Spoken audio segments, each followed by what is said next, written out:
Johnny Dollar. Pat McCracken, Johnny. Universal adjustment. Sorry, Pat, but the answer is no. Huh? My bags and fishing tackle are all packed. Johnny. My plane ticket is just waiting for me out of Bradley Field. Plane's due to take off in a few minutes, and believe me, I'm going to be on board. Well, fine. So don't try to stop me. Well, because what I called you about...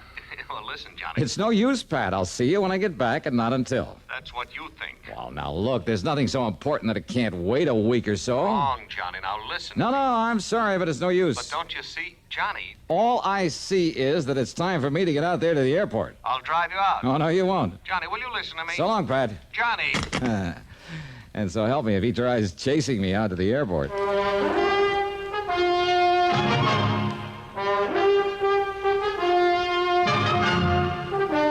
CBS Radio brings you Bob Bailey in the exciting adventures of the man with the action-packed expense account, America's fabulous freelance insurance investigator. Yours truly, Johnny Dollar. Now, Act One of yours truly, Johnny Dollar.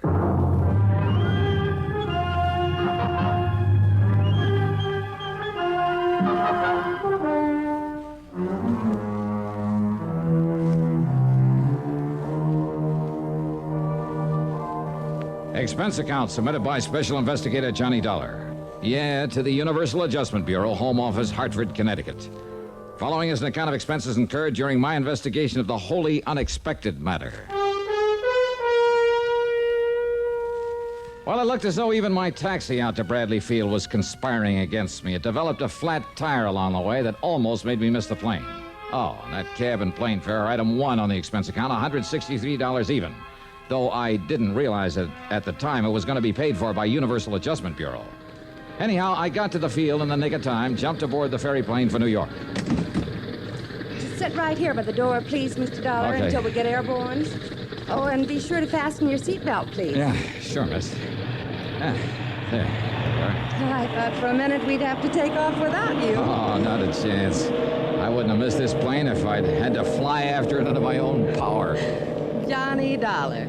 You're the famous private investigator, aren't you? Yeah, I'm an insurance investigator. Oh, I listen to every one of the exciting cases you handle every Sunday on CBS. Do you? Good. Only, believe me, they're not as exciting as they sound. I don't believe that. No, it's just like any other job of work. And as for that wild expense account of yours, thousands and thousands of dollars, That's a very touchy subject, Miss... Claire, my name's Claire. I mean, after all, Claire, a man has to wangle some kind of compensation on a job like mine. You mean because it's so risky and all, and I don't blame you a bit. Are you off on some dangerous investigation now, Mr. Dollar? No, sirree. No, ma'am. I'm heading for a place over in western Arizona, Lake Mojave Resort on the Colorado River. I know. The place you're always going to fish. Well, the place where I always try to get in some fishing. That's right. Something always happens and spoils your plans. But not this time. You see, I do listen to your program. But now we're airborne, Mr. Dollar, so you can get rid of the seatbelt and go up to seat 11 that I saved for you. Oh, yeah, sure. Thanks a lot, Claire. Pleasure, Johnny, and I hope you have a wonderful trip. Oh, believe me, nothing's gonna stop me this time. For once in my life, I'm gonna... Oh, no. Yeah, I arranged for this seating myself, Johnny. Pat McCracken. That's right. Sit down. Stewardess! Claire! Oh, Johnny. Help! Now, you listen to me, Johnny, Pat. come on, sit down and make yourself What is easy. it, Mr. Dollar? What's wrong? Give me another seat on this crate. Oh, now, Johnny. I'm sorry, Mr. Dollar, but this is the only one left, and Mr. McCracken insisted that I save it for you. Oh, he did he? You wouldn't want to stand all the way down to New York. Besides, the airline wouldn't like it. Now, Pat... Okay, but only as far as New York. Yes? Yeah. If I were you, I wouldn't be too sure. Yeah? All right, now you listen. The minute we land in New York, where I can pick up another plane, Pat, you and I part company. You want to bet on that?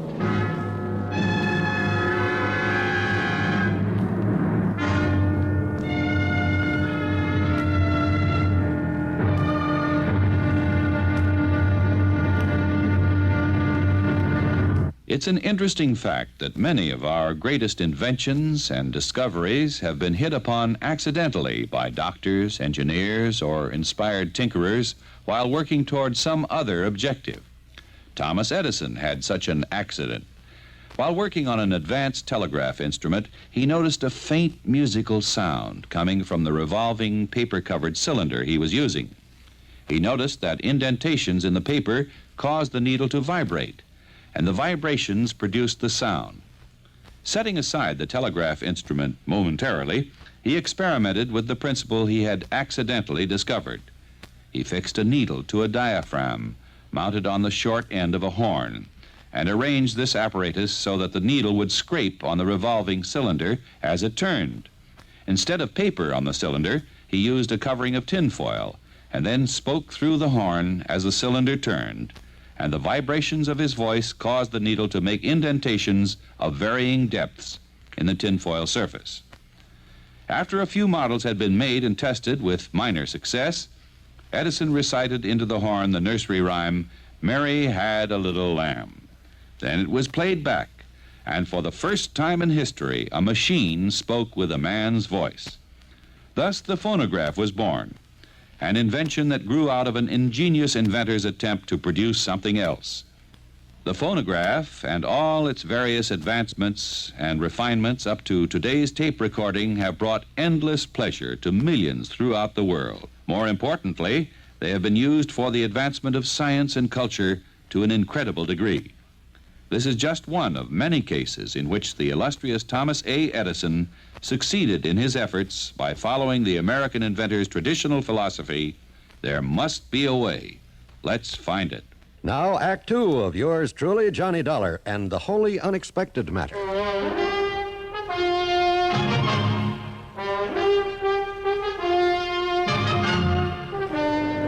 When we got home from New York, I said so long and goodbye to Pat McCracken, then climbed aboard one of the big jets. But just before takeoff, who should come barging in and take the seat next to me? Well, of course, Johnny. This is the seat that was assigned to me. All right now, Pat.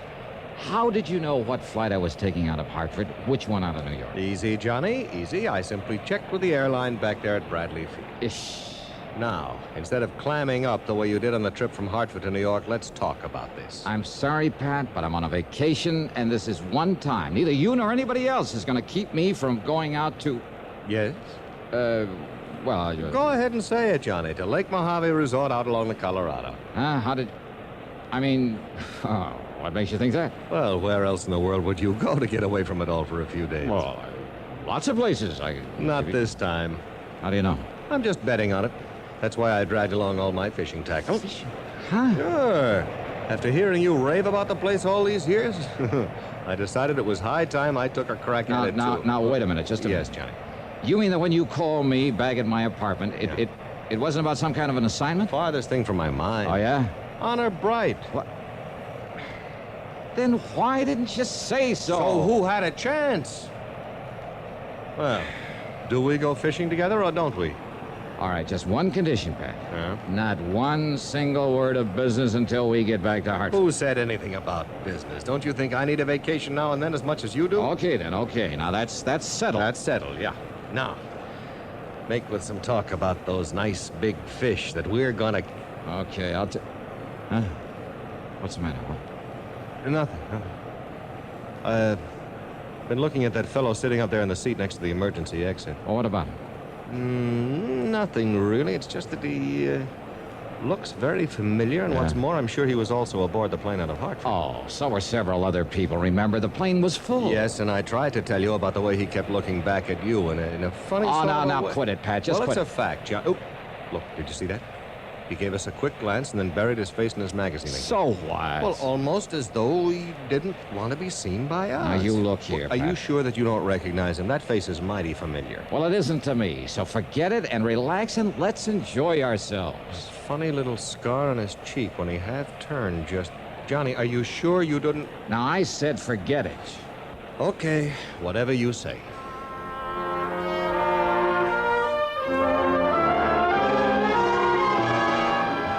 At Los Angeles, we grabbed another ferry plane, this one to Las Vegas, Nevada. Johnny, look, that same man aboard. And don't tell me so what.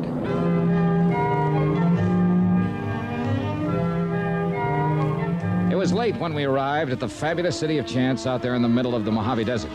So we grabbed a cab into the Hotel Sahara. That's item 2, $1.25. Item 3 is $16 for a suite of rooms. Item 4 is $12.20 for a couple of drinks and a good meal. Then we dropped into the casino. Oh, real excitement. Yeah, watching the little ivory ball click around the roulette wheel, the snap of cards at the blackjack table, the rattle of dice, the click of poker chips, the ring of silver dollars, and over it all, the constant chuck and whir of the slot machines. Pat and I had separated, and by some stroke of good luck, I did all right with the dice. So I hauled my stack of chips over to the cashier's cage and collected, believe it or not. 200, 300, 350, 60, $365. Right on the nose. Thanks very much. Yes, sir. Next, please. Johnny, there you are. Yeah, I sure am. Well, how you doing, Pat? All right, fine. Now listen. Yeah? That man we saw on the plane. That you saw. Well, I saw him again a little while ago while you were at the roulette table. He was what? watching you, and when he saw me watching him... Now, Pat, would Johnny, you... Probably, look, half a dozen people from Hartford have taken this same set of planes out here. After all, it's vacation time. A lot of people. Okay, Johnny, I hope you're right. Oh, sure I'm right. Now, look, let's get some sleep, and first thing in the morning, we'll head down to the lake, huh? Come on. Well, whatever you say, only... Stop worrying, will you? Will you? Sure, Johnny, sure.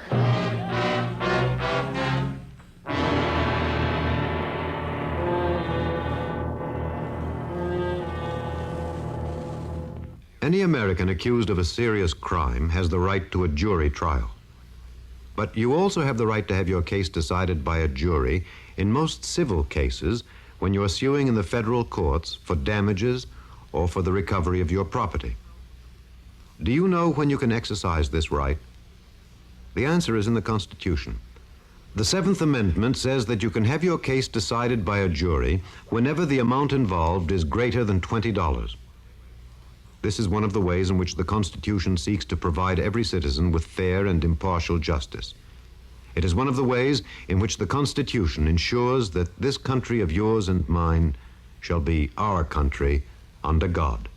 And now, Act 3 of yours truly, Johnny Dollar.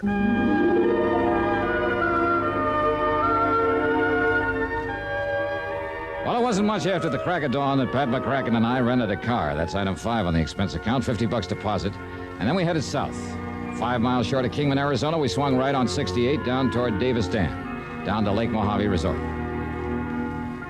Once over the mountain pass, there were miles and miles of nothing but sun-baked rock and sand, of sagebrush and Joshua trees, of tumbleweed and cactus. And then, right in the middle of it, that clear blue water of Lake Mojave. The resort itself, with everything for water sports and, more important for me, for the fishermen. Buster Favors signed us in at the office, and then... Okay, you're number 8, Johnny. And if you and Mr. McCracken don't get limits every day... Mr. McCrack? Oh, out here, Buster, it's Pat. Okay, Pat. Wow, shall we? Oh, incidentally, you're not the only one that's out here from Hartford. Oh, all right, Buster? Mr. Malloy arrived late last night. Malloy. Does that name ring a bell, Johnny? It certainly does not. Now, will you forget about that man you saw? Excuse me. Okay, I'm sorry. Well, you ought to be. Okay. Now let's unpack and go fishing. Oh, huh? brother, he just is. try and stop me. Just forget arrived. all about business. Well, excuse me, Pat. What? This calls for you. Oh, thanks. You mean you told somebody where you were coming? Only my office, Johnny, you know. Idiot. Here you are. Thank you. Hello? Mr. McCracken, this is Marion at the office. Now, Marion, I said the only calls I want out Please, here... Mr. McCracken, is Johnny Dollar with you? You know he is. Why? That arson case you assigned him 3 years ago, the Morley warehouse? The Morley warehouse fire? What? What's that? Get this, Johnny. Yeah? What about it, Marion? Well, it was Mr. Dollar who told the police how to catch Danny Maloney for that job. Yes, that's right, Scarface Now, Maloney, when they but... put Maloney in state prison for it, he swore that if he ever got out, well, he's out. Maloney. Did you hear me, Mr. McCracken? Scarface Maloney has escaped from the state prison over at Weathersfield night before last. And if he carries out his threat against Johnny Dollar... You hear that, Johnny? Yeah, I heard. The man aboard the plane with a scar on his cheek? And you wouldn't bother looking at him. All right, now, Okay, wait. Johnny, you're on the expense account. Hey, what's this all about? Buster, the man from Hartford. Malloy, is it? Has he got a scar on his face, Buster? Why, yeah, on his cheek. Where is he? And come to think of it, Johnny, he asked when you'd be arriving. Where is he? Oh, you went out fishing early this morning. You know where, Buster? Just up the lake somewhere is all I know. All right, now. Did you tell him when I'd arrive? No, wasn't sure myself. Then we're one up on him. Maybe. Mr. Malloy looks like a mighty fine man to me. Don't be fooled, Buster. Johnny, what'll we do? Buster, you're the best judge of character I've ever known. Thanks, Johnny. Well, Johnny? Pat, you and I are going fishing. What?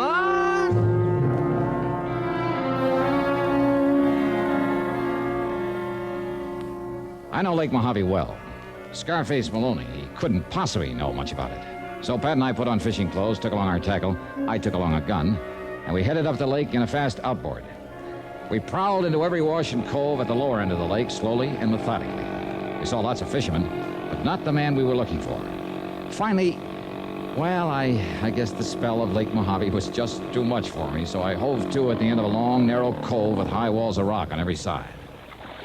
Hey, why stop here, Johnny? Well, one cast cove, Pat. What? Oh, look, it's just too good to pass up. Now, you drop a plug there in the corner. Just one cast, and I guarantee you a bass. You think of fishing at a time like this? Oh, come on now. Just try it, Pat. Then we'll go back to the main body of the lake and we'll find the... Johnny, look. Huh? No, careful so he won't see you. Up on that rock that overhangs the end of the cove. Yeah, I see him. Hiding behind a boulder. Yeah. Look. I see it. At least the glint of the sun. Blued steel, Johnny. Yeah. I can't see what it is, but I don't need to, Johnny, because it's aimed this way. Of all the heavenly bodies, the moon has gained such importance that it's continually in today's news. Now, to land a rocket ship on the moon, you must know the moon's exact orbit and rate of speed around the Earth. For decades, scientists were sure they knew these facts, but one man felt they were wrong and proved it. Simon Newcomb was born in 1835 in Wallace, Nova Scotia. Throughout his childhood, he amazed his elders with his uncanny perception of mathematics. While in his teens, Newcomb joined his father, who was teaching in the United States. In 1854, they finally settled in Maryland, where Newcomb also became a teacher. One day on a trip to Washington, he visited the Smithsonian Institute. From then on, he spent every free moment studying from its wonderful wealth of books. Reading book after book, he stumbled onto 4 volumes which kindled his enthusiasm into a brilliant flame. The books told of the amazing world of astronomy. Early in his new career, he became especially interested in the moon. He studied it intensely. One evening, he noticed that it seemed to be lagging a little behind its predicted schedule of motion. Surrounding himself with tables and charts, he painstakingly pursued the possible error. After exhaustive effort, he found it. An error in computation had been made back in the year 1675. If Newcomb had not discovered this error, a flight to the moon might never have been possible. Simon Newcomb, another American scientist dedicated to the principle that somehow there must be a way. Let's find it. Now, here's Act 4 of yours truly, Johnny Dollar.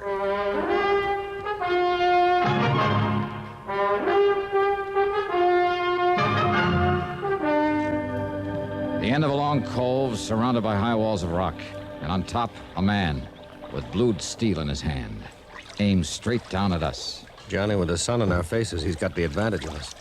We're like sitting ducks down here. What do we do? Now listen, Pat. Yeah? I don't like it, but it's the only way. If I rock us forward a bit, like this, Yeah? it'll put my end of the boat behind the ledge. Yeah? I'll tie up to it, out of his sight. You'll be the sitting duck.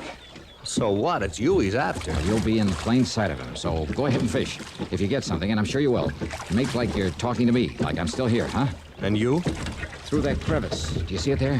Yeah. Maybe, just maybe I can get around and up behind it. Oh, Johnny, that gun It's he our only has. chance, Pat.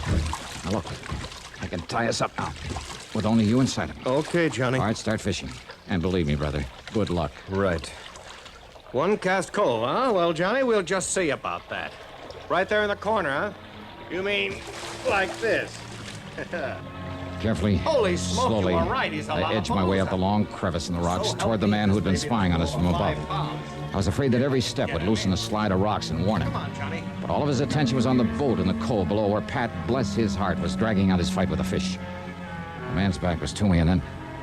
Oh, wait a minute. Blued steel? Sure it was. Yeah. An old pair of binoculars. Then I slipped on a small rock. Oh, why, Mr. Dollar. Yeah, that's right. Who are you? Malloy's the name, Mr. Dollar. Franklin J. Why, that gun. That's right. Why, good heavens, I didn't realize you were this jealous of your fishing secrets. Now, what's that supposed to mean? Malloy, Maloney, whatever your name is? Please put it down, sir. Rather you start talking. Well, you see, it's just that I've heard so much about your fishing over here over the years. Oh, yeah? And when my lady friend who works for the airline back there in Hartford... Your lady friend... what? Well, when she told me you were coming out here again, I thought maybe if I kind of spied on you, well, maybe I could learn to catch some of the nice big fish out here the way you do. Now, Mr. Malloy... But I didn't think you'd go so far as to use a gun to protect... Hey, Johnny! Yeah, I'm here, Buster. Oh, yeah. Well, I just thought you and Pat here ought to know about another phone call just came in. Yeah? Those Hartford police of yours must be pretty good. What's that mean? They picked up that Scarface Maloney about an hour ago, and he's back in the pen. Johnny! Oh, and I see you found Mr. Malloy. Buster, please, Mr. Dollar. I'll get to you in a minute. Hey, Buster, you take Pat out where he can catch some little bluegill or a tired old carp, maybe. Eh? Mr. Malloy and I are going after some real lunkers. Couple of secret spots I know. Well, sure. Okay, Mr. Malloy? Bless you, Mr. Dollar.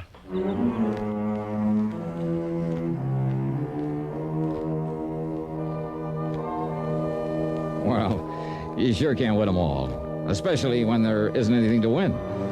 And at long last, I got in a full week of fishing at Lake Mojave. Expense account total? Well, Pat, you add it up. After all, you're paying for it. Yours truly, Johnny Dollar.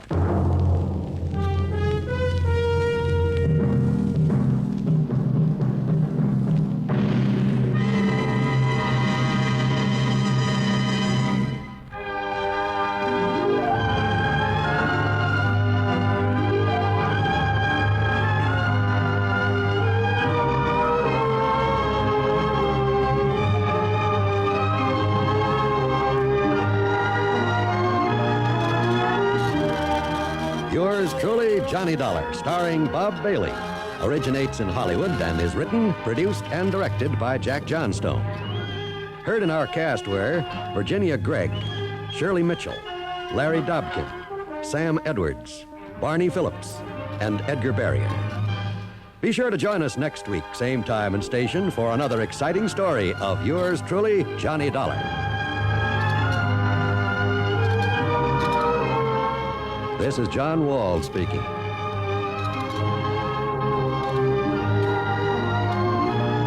Johnny Dollar has come to you through the worldwide facilities of the United States Armed Forces Radio and Television Service.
Dollar. At McCracken, Johnny, Universal Adjustment Bureau. Well, greetings, Master. And now, what's that supposed to mean? Oh, just being polite when I see a nice fat commission about to come my way. You know something? You clear this one up for me, and maybe it could involve a sizable commission. The sound of sweet music wafts to my ears. Who, what, when, where, and why, Patrick? Only answer two of them, Johnny. All right. What? What and where? Ever hear of the Rochemont necklace? I never. Well, you should have. But come on over to my office. I'll tell you about it. Missing? That's right, missing. From where? I'll tell you about it. Oh, what's it worth? I mean, unless it's pretty valuable, What's there's the no difference? sense. Your commission may be a sizable one. How much, Pat? Come on over. How much? Well? Okay. The necklace is insured for exactly $321,000. What? That's right, $321,000. Okay, baby. I'm on my ever-loving way.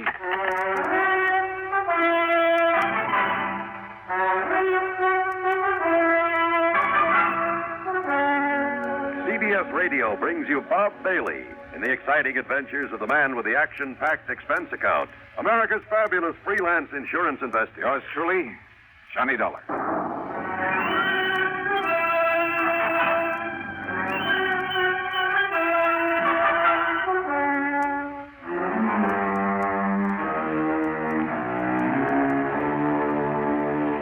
Expense account submitted by Special Investigator Johnny Dollar to the Universal Adjustment Bureau, Home Office, Hartford, Connecticut. Following is an account of expenses incurred during my investigation of the super salesman matter.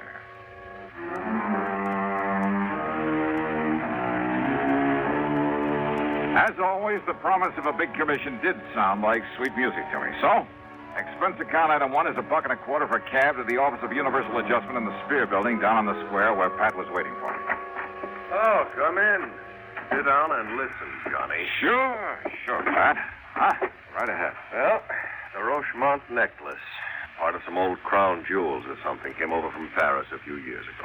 The whole collection was worth a couple of $1 million. Now, various parts of it were sold to various people in various parts of the country, but the ruby and diamond necklace went to Mrs. Liza Rochemont. Now, she's a wealthy widow living out on the edge of town.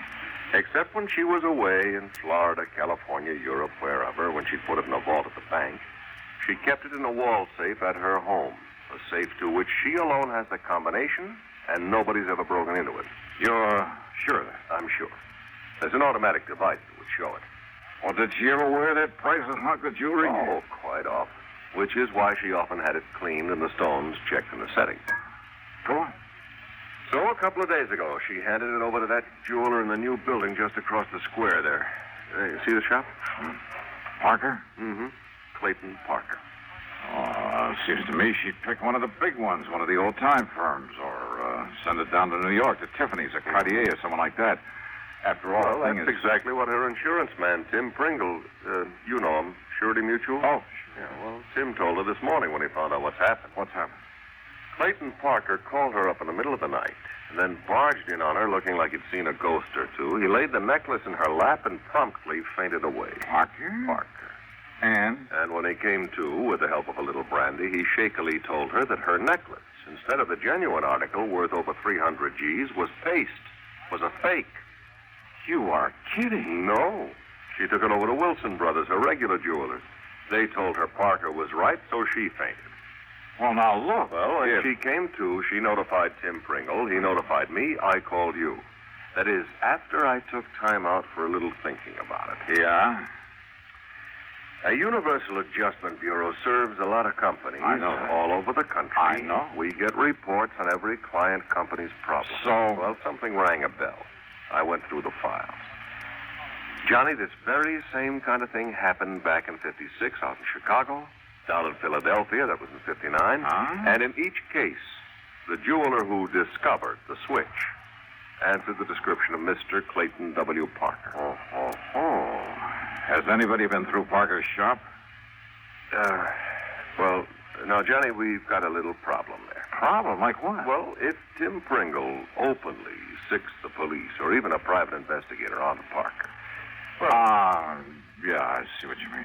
Now, if Tim were to pull a boo-boo, make a wrong charge against his own new client... So, what am I supposed to do? Bust into Parker's shop some dark night? Blow his safe, maybe? Well, Johnny, He does not have a burglar alarm in that little shop of his, nor on the safe inside. So what? And it is easily accessible from a dark alley out in the back. Oh, no. Wait a minute. Well? Are you asking me? Are you Of suggesting course not, Johnny. I'm not asking a thing. What kind of a company do you think this is? Well, don't be wondering. ridiculous. However, if somebody were to find the genuine necklace in Parker's safe, someone that is unknown to us. What did you say your name is? I didn't. And yours? What's it to you? Okay.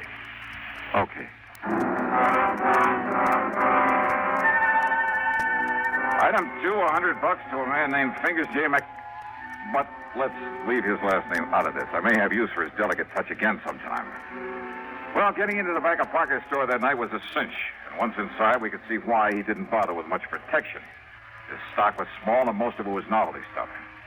And he must have been a super salesman to get hold of Mrs. Rochemont's valuable necklace. If it was the real one that he took in for cleaning. While Fingers worked in the old-fashioned safe, I went over to the store with a fine-tooth comb, wearing gloves, of course. No sign of the necklace anywhere, including the safe. So I helped Fingers out of the back window we'd opened, sent him on his way, made a careful check to be sure the place looked the same as it had before, then proceeded to hoist myself out of the window. Now, let's see if I can get this closed again. Huh? Oh, now, wait a minute. Yeah. And this'll keep you here. Oh.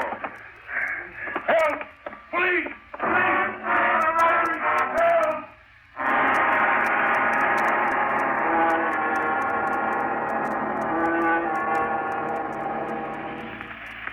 Listen carefully. Get the picture. Timber needed for thousands upon thousands of new houses is needlessly destroyed. Watersheds supplying vitally needed water for industry and life itself are laid waste.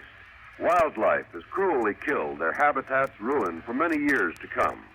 Sorely needed outdoor recreational areas are burned black. Homes are leveled to the ground and human lives destroyed. And what causes this terrible destruction, this tragic loss? It can be as tiny a thing as one paper match. 90% of our forest fires are caused by people.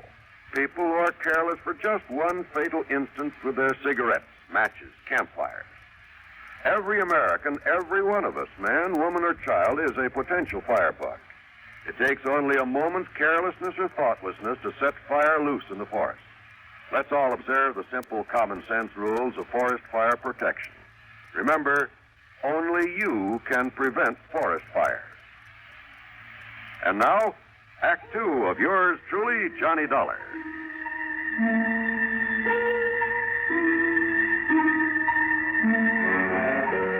How I managed to get back up on my feet and out of that alley before the police arrived, I'm not quite sure. But I somehow did. I ran a couple of blocks through some other alleys, and then, playing drunk, which wasn't hard after that club in the head, I grabbed a taxi. That's item 3, $1.50. I went back to my apartment, had a couple of stiff drinks, a couple of aspirins, and soaked my aching head with a wet towel. And after a good night's rest, I was all set to call Pat McCracken and tell him to go jump into the nearest lake. Until I remembered that officially he'd had nothing to do with all this. And then I did some thinking. If what Pat had told me was true, only 2 people could possibly have substituted a phony for the Rochemont necklace. The wealthy Mrs. Rochemont herself, of course. This new small-time jeweler, this Clayton Parker. But it wasn't in the store. Yeah. So maybe hidden around his home someplace. Well, I could try. In the meantime, hope he hadn't recognized me in that alley. No doubt he'd be in a shop this morning. And if he was married.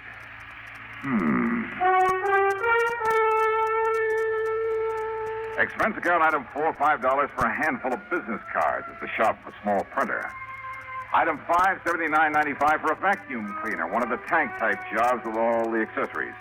And I managed to grab a stack of literature on it.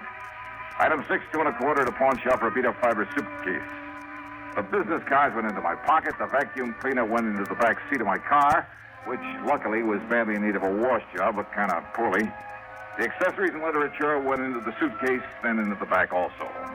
Then I crossed my fingers and took off.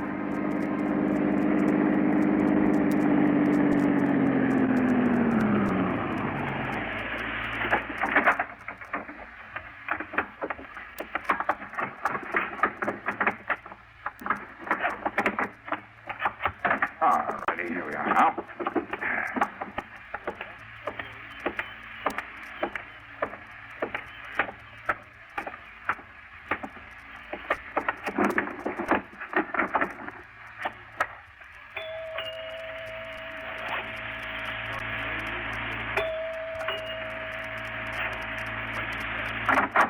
Yeah.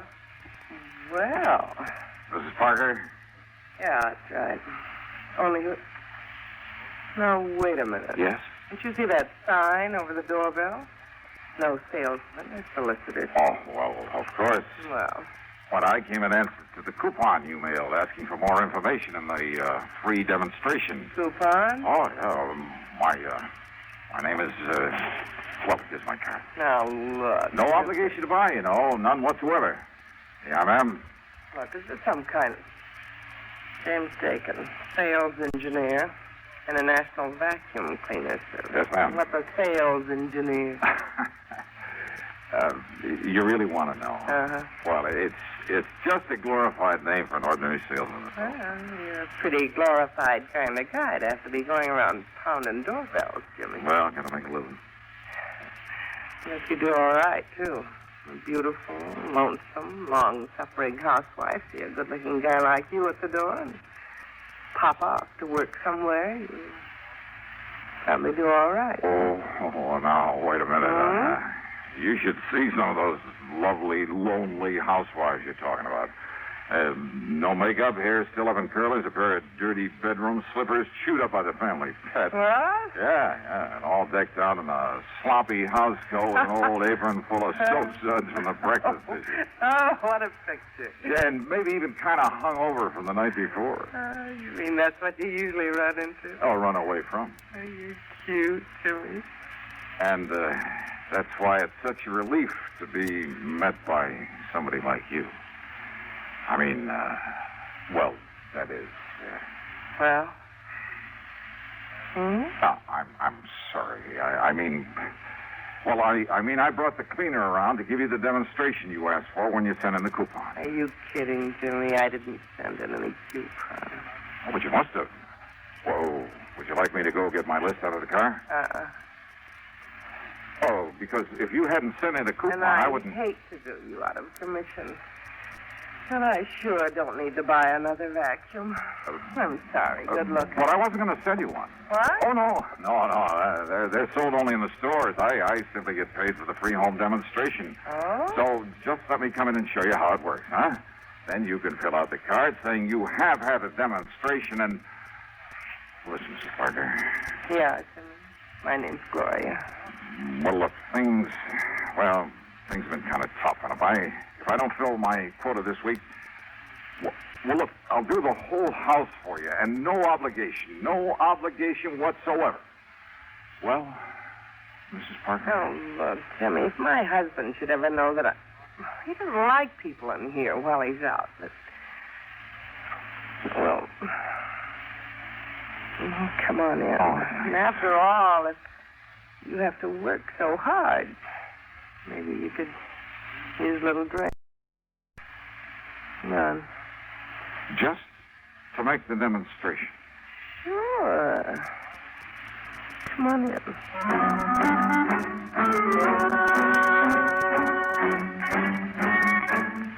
Oh, now just a minute. I'm a man of high principles. I had a job to do. Which is to say that as soon as I got inside, I unpacked the equipment, hooked it up, and went to work vacuum cleaning the whole house. And I'll tell you this, I should have studied the directions a little more carefully before trying this crazy stunt, or maybe made a few practice swings through my own apartment. Now, modern appliances notwithstanding, I now have a great deal of sympathy for the American housewife. I mean, that living room was huge, and so was the dining room. But I didn't want to be obvious by heading into the study first. The study where her husband's desk would be, and where, if I were lucky, she wouldn't leave me alone for a second. Oh, come on, Jimmy. Isn't that enough? No, gotta finish the job. I promised I'd clean the whole place, and I'll do it. Why don't you just sit down, relax, and read a book or something? What about that little drink I promised you? We could have it right here in the den. Hey, look, I know. While you're out the bottle and some ice and soda. Yes, this'll be fine. Suits me, too. See? We have the same taste. Yeah, well, while you're getting it, I'll finish up the study here, then we can sit down and relax a minute before I start. Relax, huh? What? What did you say? Nothing. So I'll go get the drink. Yeah. Still keeping the vacuum cleaner going, I made a dive for the desk. Top drawer and two on the side had only the usual junk in them. But the third one down had a small lock on it. By stepping on the handle, I was able to spring it. And there inside, in a small black metal box. Yeah, the Rochemont necklace. And even my untrained eyes told me this was no fake. But I couldn't very well leave it there. And what if Gloria Parker knew about this? What if she suspected that my loud job was just an excuse? Phone right there on the desk nearly scared me of a year's road. It was my only phone. No, it quit in mid-ring. Yeah, she must have picked up an extension. And that gave me time to close the drawer again and finish up my cleaning job before she came back into the study. But when she did, instead of a couple of drinks in her hand, she carried one of those interesting little devices made out of blued steel. Okay, baby, that's enough. Huh? That's right. Now, why don't you just put up your hands over your head? That's right. Johnny.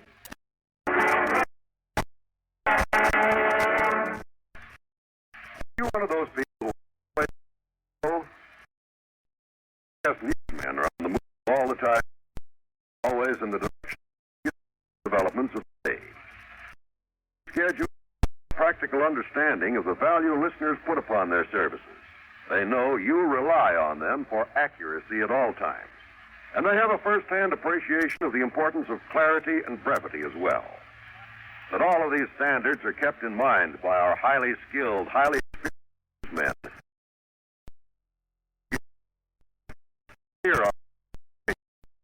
The busier you are, the more you'll appreciate the efforts of our CBS News staff. These men offer you a direct link with history day by day. But more than that, they do their job with full regard for your busy schedule. For accuracy, brevity, and clarity in news reports. For news at frequent intervals at the most time. Every day. Now, Act 3 of yours truly, Johnny Dollar, and the Super Salesman Matter.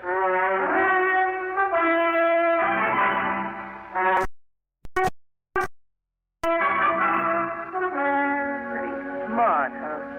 Making like a painter salesman to get in here. Now, why don't you put the thing down? Oh, no. But you should have been smart.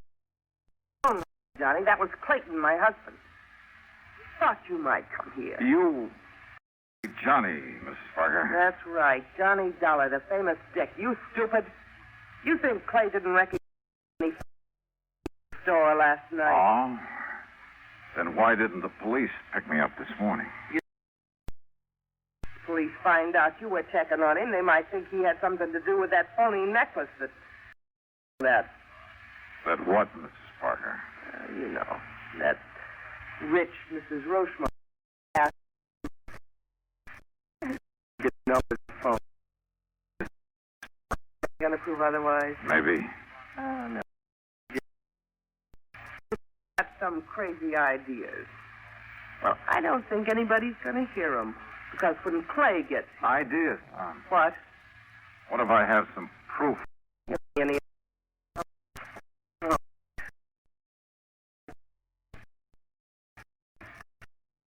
Oh, so what? You got no proof of anything. All right, now listen.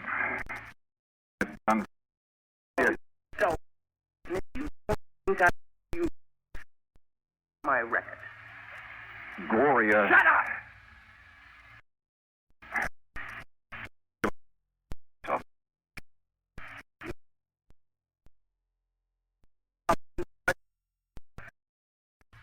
Go on.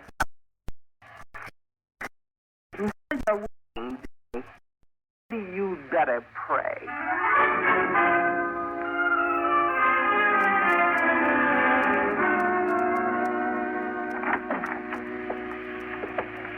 Good work, Glory. Sure, Clay. Cubs are leading in the sheep to the slaughter. Then why'd you let him in here in the first place? Even if you didn't know who he was. Are you kidding? What do you mean, Dollar? Well, if you could have seen the open arm welcome I got on the strength of betting my nice brown eyes that are a couple of... What? Sure. You don't keep very close tabs on her when you're out of the house, do you, Parker? Don't listen to him, Clay. He's lying. He's trying to trick you, make you drop your guard. That's right. Won't work, Dollar. And okay, I tried. So, now you can call in the police to pick me up. Police? Don't make me laugh. Why do you think I didn't call them in last night? You're on this case. You sure of that? You trying to tell me they'd go for breaking and entering my shop? They or that insurance company of yours? In the hopes that maybe you'd find that pretty little necklace? Yeah, I see. So you admit that you substituted Tony. Well, keep that gun on him, Glory, while I make sure it's still okay. Don't worry. He doesn't have a chance. Where to look. Up until you called, I kept him busy. I kept the great John busy pushing a vacuum. No, it isn't here. All right, Dollar. Give me the gun, Glory. Sure. Now frisk him. Yeah, sure.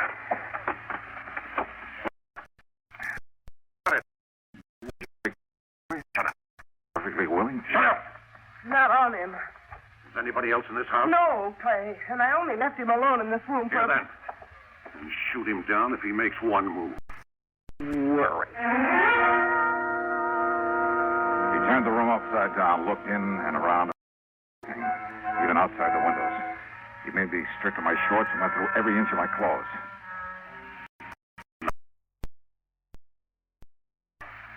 Glory, are you sure? Yeah, I'm sure.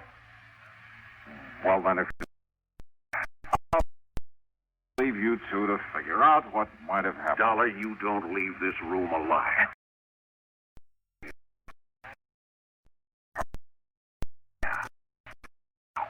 What? Police! Yeah, well, they don't get...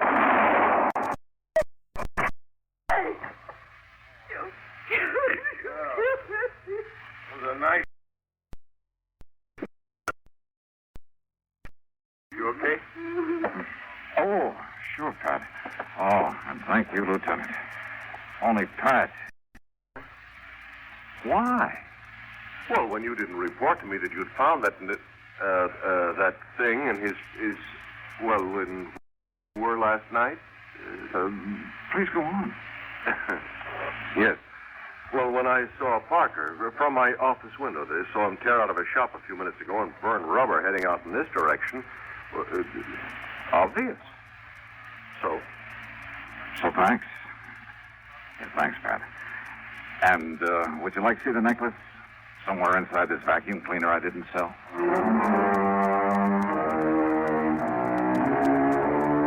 Parker is dead. His wife yammered all over the place in the hope of getting off easy. Optimistic.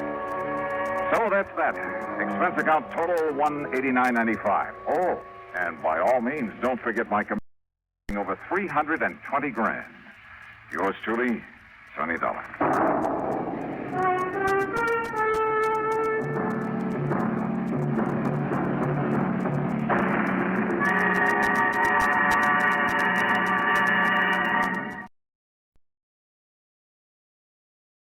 From Hollywood, it's time now for Johnny Dollar. Johnny, I've been trying to reach you for 2 days. Who's that? George Reed. Oh, well, I took off a couple of days, George. What's on your mind? A riddle. Riddle? Yeah, and a blonde photographer's model. That's better. How are you with riddles, Johnny? Not as good as I am with... But go ahead, try me. All right. A year ago, this model married Webster Preen. Green Hat Company? Was Preen Hat Company. He sold it when he retired. Go on. Well, last week, Preen reported his wife had disappeared. And according to him, when she left home, she didn't bother taking any of her clothes or car or jewelry. And she forgot to tell her friends she was leaving? Right. Not even him. You think Preen told the truth? Johnny, that's the riddle.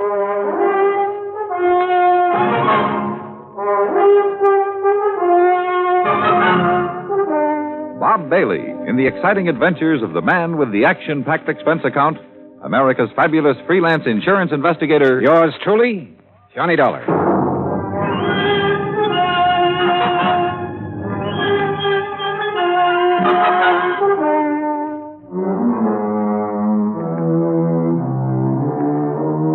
Expense account submitted by Special Investigator Johnny Dollar. To Floyd's of England, American Branch Office, 443 North 15th Street, Hartford, Connecticut. The following is an account of expenses incurred during my investigation of the Mad Hatter matter. Expense account item 1, 85 cents, cab fare from my apartment to George Reed's office. He was seated behind his desk, his lily-white nose buried in a copy of Playmate magazine. He didn't look up until I was halfway across the room. Oh, Johnny, come in. Hiya, George. What you reading? I was just taking a look at Bridget Randall. Or Mrs. Preen, I suppose I should call her. Yeah, let's see. Here. Very nice. She look familiar to you? Oh, George, you're flattering me. No, really.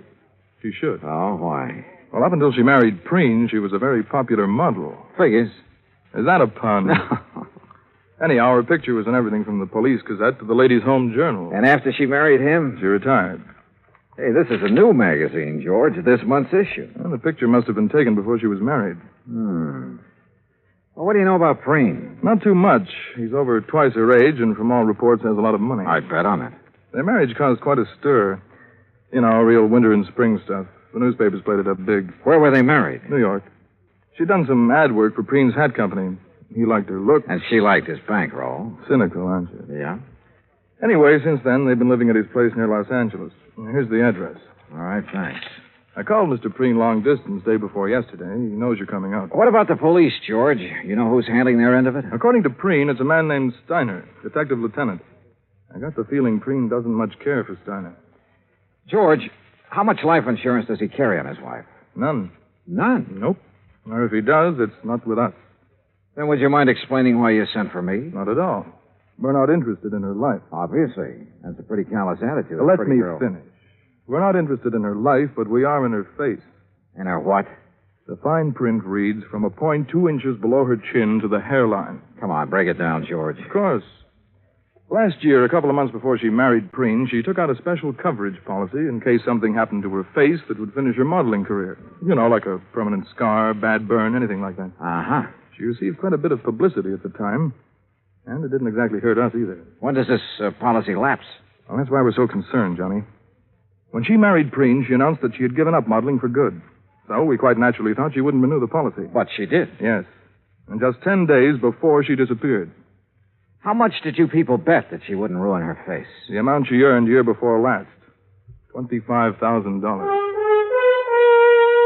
Expense account item 2, 85 cents cab fare back to my apartment. On the way, I had the cabbie stop at a newsstand where I spent $50 of my hard-earned cash for a copy of Playmate magazine. Yeah, there was no doubt about it. Mrs. Webster Preen was the kind of woman any red-blooded American boy over 30 would be eager to locate. Item 3, $190 plane fare, Hartford to Los Angeles, then a cab to the Statler Hotel. I checked in, made arrangements to rent a car, then put in a call to police headquarters. Lieutenant Steiner was out, so I left word for him to call me, had lunch, and then drove out to the San Fernando Valley. The Preen home was one of those Spanish stucco and adobe jobs, 2 stories, probably 30, 40 years old.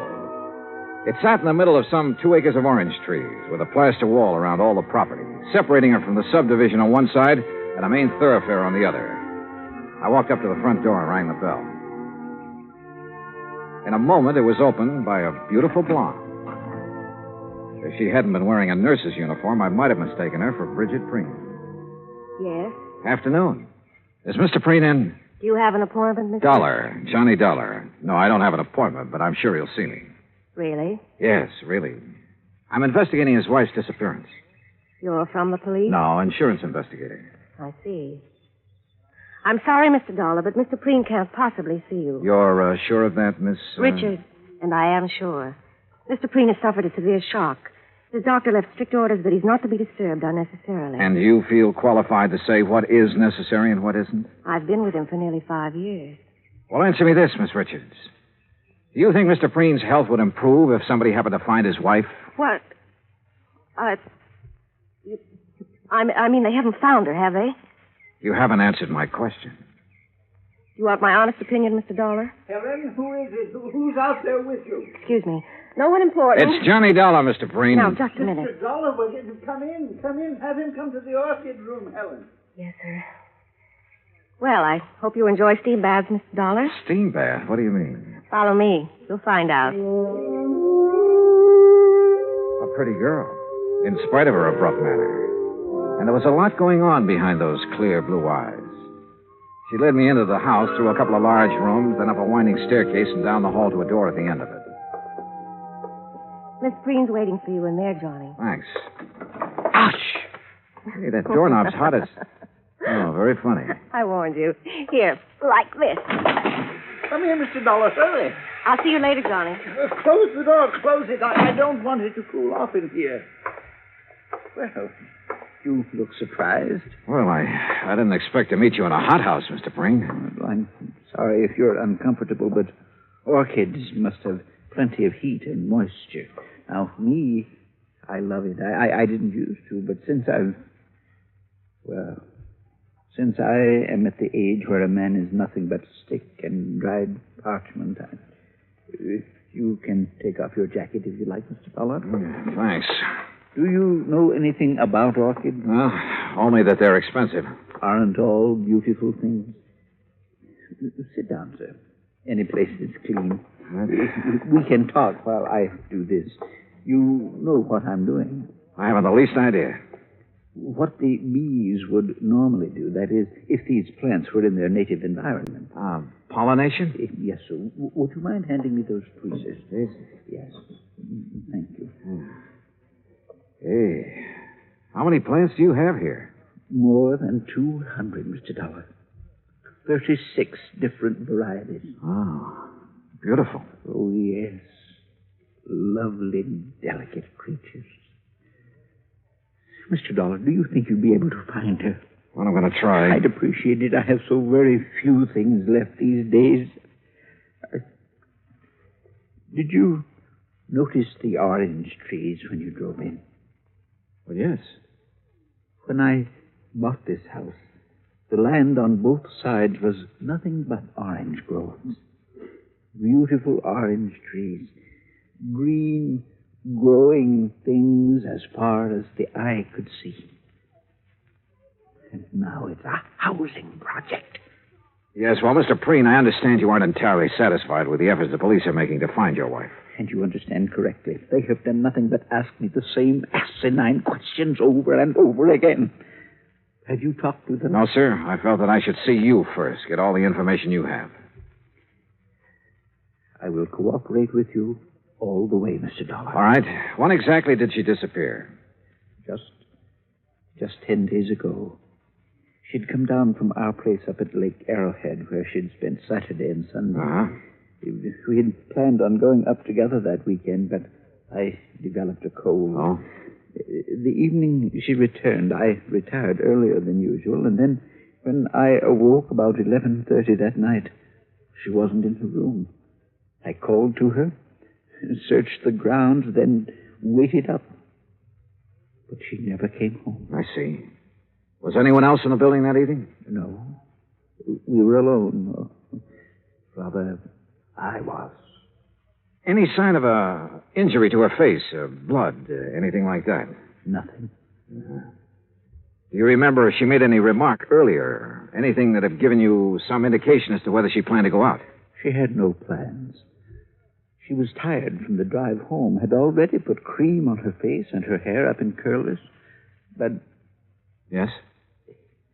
Well, she did say something about wanting to go back to Arrowhead the next day. And you're positive she didn't that night? Mr. Dollar, my wife is a very beautiful woman and an extremely vain woman. She would never leave this house with her hair in such a state. Oh? And even if it were brushed, she wouldn't leave on an overnight trip without taking along a complete wardrobe. All right. What do you think has happened to her? I don't know what to think. If I did, I wouldn't have gone to the police.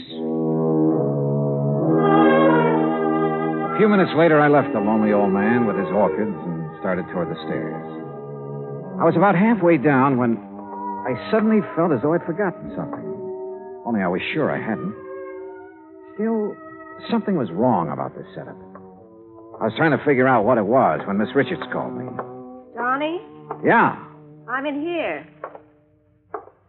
Better put your jacket on. You'll catch cold. Yeah, well, you better let me worry about that, huh, nurse? Helen, Johnny, I'm sorry I was so rude. But I thought you were just another detective who was going to upset Mr. Preen. Well, what makes you think I didn't? Because he didn't shout at you. Does he usually shout at detectives? He ripped into Lieutenant Steiner yesterday morning. Oh? You know why? Well, the police have a crazy idea that Mrs. Preen's body could be buried somewhere on the grounds or upstairs in the hothouse bed. Well, how do you know that? Well, they've been after him trying to get his permission to dig. If they were really serious about it, they wouldn't need his permission. They'd get a warrant. Johnny, you don't believe Mr. Preen killed his wife, do you? At this moment, I have no reason to. Well, everyone knows what a kind and gentle person he is. What about Mrs. Preen, Helen? Well? I hate her.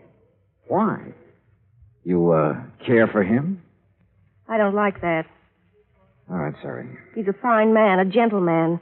There aren't many left. No, I guess not. He called Mrs. Preen extremely vain. Would you go along with that description? It was made for her. Suppose something had happened to her that night. Suppose, well, something that scarred or burned her face. What do you think she'd do? If she lost her beauty, she'd kill herself. Even if she threw away $25,000 by doing it? I know about that policy, but even if it was doubled, she'd still do it. Why? Because she wouldn't have the nerve to face her friends? Friends. Bridget Preen never had any friends. But that isn't what happened to her. What did? I don't know, but I'm sure she's dead. Why? Why, Helen? Johnny, please. Tell me. Now, come on. I know you have a good reason for saying that. Now, let's have it. All right. Come over here. I put them away in this drawer. See? What are they? Caps. What? Plastic dental caps. Actresses, models wear them over their teeth to give a perfect appearance. Bridget wouldn't leave a bedroom without them. Where did you get them? I found them on the floor of the garage 2 days after she disappeared.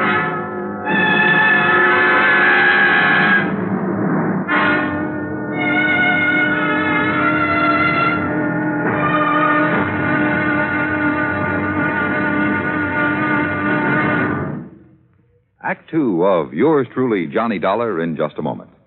Democracy. What does it mean to the farmer?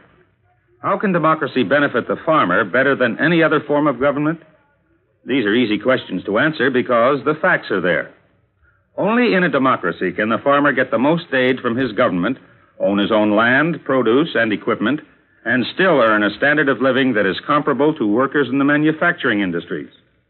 That's because the people in a democracy tell their elected representatives they want it that way.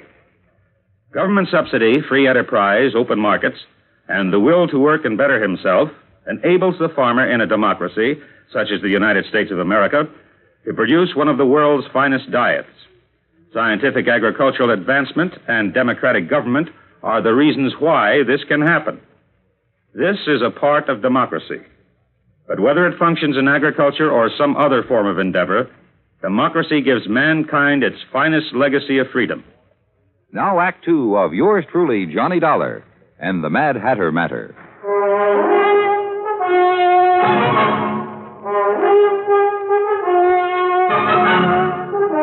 Helen, Mr. Preen's nurse, gave me the set of dental caps that Bridget Preen had used to beautify her teeth. And after telling her not to mention them to anyone, I drove back to my hotel in Los Angeles.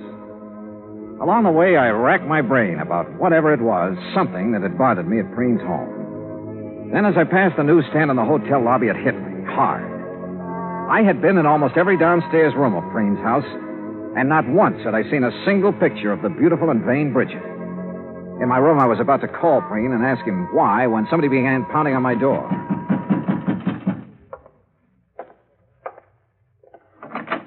Well, Dollar, we seem to have had a hard time making connections, didn't we?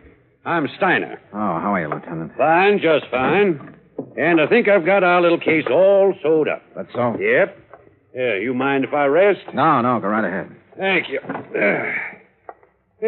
See, we've been checking back on Miss Preen's activities for the past few weeks. Uh-huh. Been making quite a few weekend trips, ain't she? I wouldn't know. We figure she found herself a new man, a young man, and took off for parts unknown. What about her clothes? Why didn't she take them? She didn't want to take what old Preen had given her. She's too proud. A little too proud to be true. She had enough things paid for out of her own money to last a good many years. Oh, now, Dollar, you guys let your imagination run away with you. Now, you look at this realistic. Here's a girl in her 20s married to a man who's content to sit home and wait for the golden chariot. And maybe she's content to sit there with him at first, but it ain't normal she should for long. Yeah? You locate anyone who's seen her out with another man? Nope. Tried to. That's the thing that's still stuck in my craw. Well, I don't think you will. Why not? Because she was smart, a smart woman. If she had a boyfriend, and I'm not disagreeing with you on that score, she was very discreet about it. Mr. Dollar, I'm not sure you were aware of it, but each time you mentioned Mrs. Preen, you referred to her in the past tense. Why? Oh, no. Don't tell me I fell for the oldest trick in the business. Come on, Dollar. Stop playing games and answer me. Oh, you should talk about playing games, Steiner. Sorry, but I wanted to throw you off guard. Oh, you did, pal. You did. What did you learn bird-dogging around today, Dollar? Nothing, Steiner. Nothing, Look, really. you either let me have all the information you've received today, or tonight you'll be on your way back to Hartford. Now, which is it? Okay. Preen's nurse, Miss Richards, found these on the floor of the garage 2 days after Mrs. Preen disappeared. You know what they are, I suppose. They don't have to be Mrs. Preen's. Take a look at this chart, Dollar. We got it from her dentist last week. Now look at the caps. Okay. What are you going to do? What do you think? Arrest Webster Preen for the murder of his wife.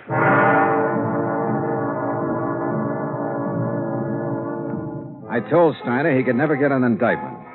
The teeth caps definitely belonged to Bridget, but they were found in her own garage. She could have dropped them any time during that evening she came home from Arrowhead.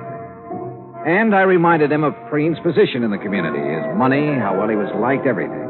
Hoping I could still stall him long enough for me to try something that had been in the back of my mind since I left Hartford. I opened a copy of Playmate magazine to Bridget's picture. Then I placed a long-distance phone call to New York City. We're ready with your call to Mr. Howard, Mr. Dollar. Okay, thank you, operator. Go ahead, please. Hello? Hello, Mr. Howard. This is Johnny Dollar, insurance investigator. Yes, Dollar? A client of ours has her picture in the current issue of your Playmate magazine. Oh, yes. Lovely girls, Mr. Howard, her name is Bridget Preen. Bridget Preen? Or Randall. Bridget Randall. Oh, yes, I know her very well. Well, where is she? We aren't sure yet. Mr. Howard, I've got to know when that picture was made and the address of the photographer who shot it. Have you got that? Yes, you just hold on. Now, I remember now I was surprised to see Bridget after all that talk about retiring. Yeah. Yes, here it is. Photographer's a new one as far as we're concerned. What's his name? Tracy. Russell Tracy. Address? Box 17. Got it? Box 17. Lake Arrowhead, California. What? Lake Arrowhead. You ought to know where that is. Yeah. Yeah, I do. It took me a little less than 2 hours to drive up to Lake Arrowhead. When I reached the village, I stopped in at the post office. Yes, sir. What can I do for you? Well, I'm looking for an old friend of mine. He's got a place up here somewhere. What's his name? Tracy. Russell Tracy. Oh, yeah, sure. Nice little cabin on the lake, about a half a mile down toward the left.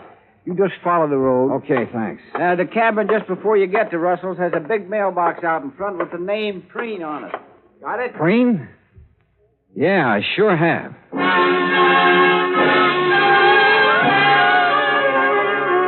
I was there in 5 minutes.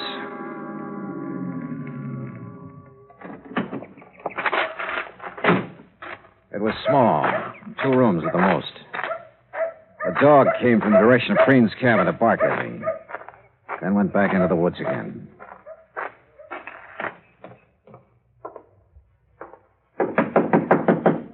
Yeah. Russell Tracy? Yeah.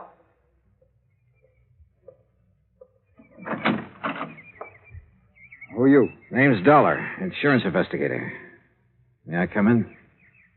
Yeah, come on in. Thanks. Oh, Mr. Dollar, what's this all about? Bridget Preen. Oh, wait a minute. You wait, I'm friend. not... That's a very good picture of her in Playmate. You tell her you sold it? Yes, I did. When? The day you decided to submit it? Or after it was sold and too late to start publication? Or not until some other photographers started calling her home to see if she'd come out of retirement? Now, look, Mr. Dollar, I haven't done anything wrong. I didn't say you had. I mean it, Dollar. All I did was take some pictures of her. I didn't have any reason to kill her. Who said she was dead?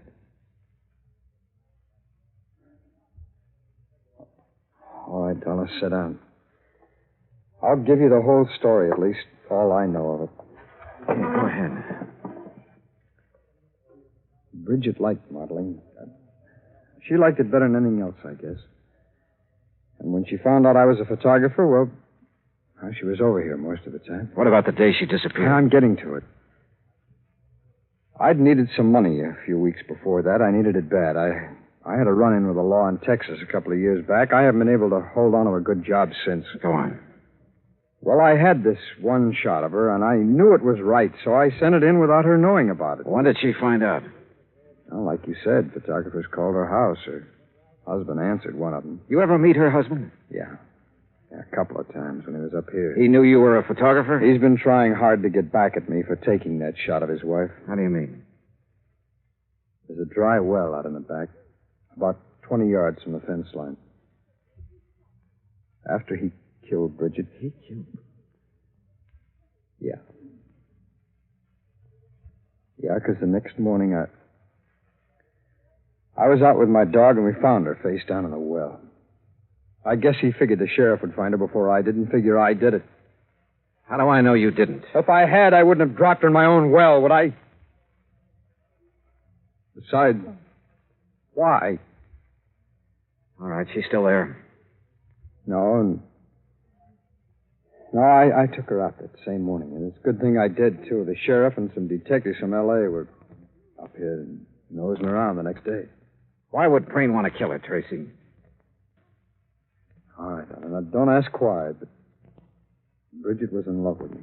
Tonight she went back to L.A. She was going to tell him. I guess that, on top of the picture, was just too much for him to take. Dollar, you believe me, don't you? Why didn't you report this to the sheriff? I've got a record, Dollar, and Preen's got more money than he knows what to do with. Besides, there's no proof of what I've just said. It'd be his word against mine, and you know who'd come out on top. Where's her body now? I'll take it if you want. Yeah. Bring your camera. My camera? And plenty of film. Don't ask me why I trusted him. I couldn't answer. Except, like he said, he didn't have any reason for killing Bridget. He led me deep into the woods, into a clearing. And there, well, he'd done his best to make her comfortable. We removed the rocks, and Bridget she was very dead. Expense account item 4, $5.20. Assorted phone calls, Arrowhead Springs to Los Angeles. I've been hoping you'd call. Is Mr. Preen there? Yes, right now he's up with his orchid. Have you seen Steiner? Oh, yes, he was here this afternoon. He took Mr. Preen away with him.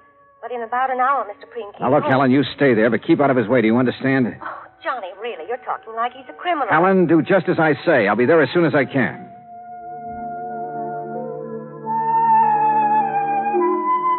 After seeing that Russell Tracy was safe and in the custody of Steiner, I took the freeway out to the San Fernando Valley. It was a little after 9:30 when I pulled into the Preen driveway. The porch lights were on, and Helen opened the door. Johnny, you look awful. You had dinner? No, not yet. Well, let me fix you something. No, please, Helen, no thanks. What's in the envelope? Nothing important. Where's Mr. Preen? Where do you suppose? Upstairs with his orchid. Would you mind if I went right Of up? course not, Johnny. You go ahead. When your dinner's ready, I'll call you. Yeah, okay, thanks. Careful of the doorknob. Yeah, I remember.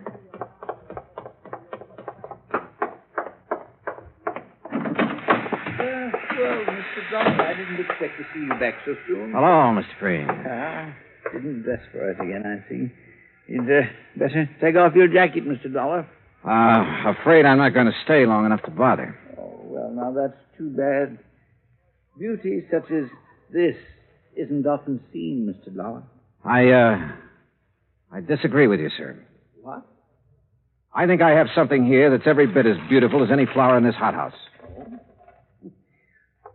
Well, now, you have aroused my sporting instincts, son, and also my curiosity. What have you... Here. Oh, no. Oh, no. She was Please, beautiful, no. wasn't she, Mr. Preen? Here, she's very beautiful. But here, Oh, no. look at this picture. Taken just a couple of hours ago. Yeah, what about this one? What about it, Mr. Preen? What do you think of your handiwork? Proud of what you've done, Mr. Preen? No. No, please. No more, please. Why did you do it? I had to. I had to. She was going to leave me. Like everybody else had done. Everything does. She was going, and I couldn't let her. I just couldn't let her go. The hunch had been right. After he'd killed Bridget, Preen had not been able to face the many photographs of her about the house, or any pictures of Bridget, as we learned. One photograph had caused her death. The others we took later put Bridget's husband away for the few remaining years of his life. Expense account total, including car rental, hotel incidentals, and transportation back to Hartford, $870.40. Yours truly, Johnny Dollar.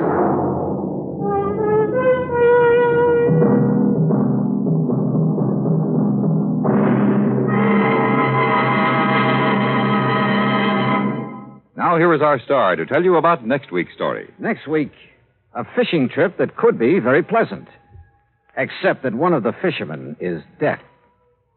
Join us, won't you? Yours truly, Johnny Dollar.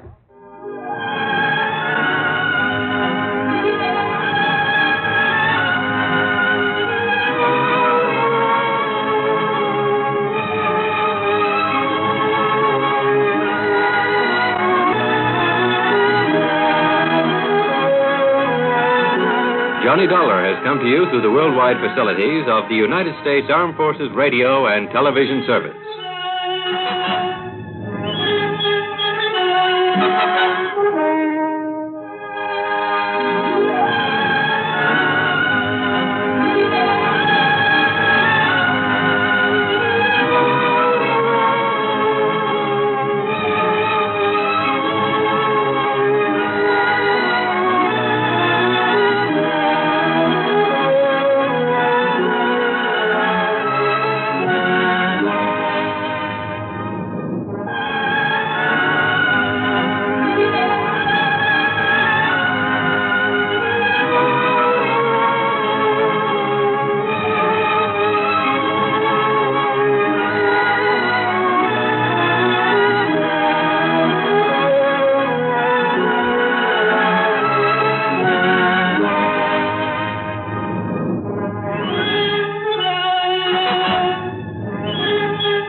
From Hollywood, it's time now for...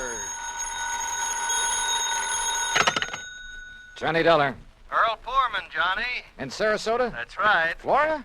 Where else? Well, hi, Earl. How are things in the land of infernal sunshine? What do you mean, infernal? Well, it's got pretty hot down there these days, isn't it? Makes good fishing weather, Johnny. Yeah, but without a case to work on, what possible excuse would I have? Maybe I have one for you. Oh? Yeah. And maybe it's murder. Earl, I'll be down on the next plane.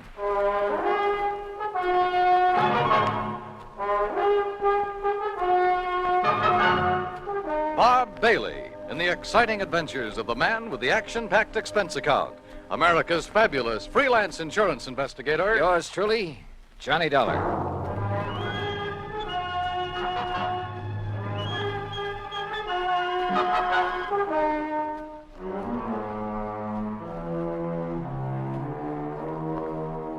Expense account submitted by Special Investigator Johnny Dollar to Tri-State Life and Casualty Company Branch Office, Sarasota, Florida.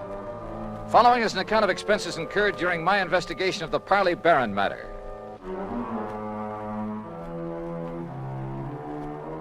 Expense account item 1, $131.50. Transportation and incidentals to Sarasota, Florida.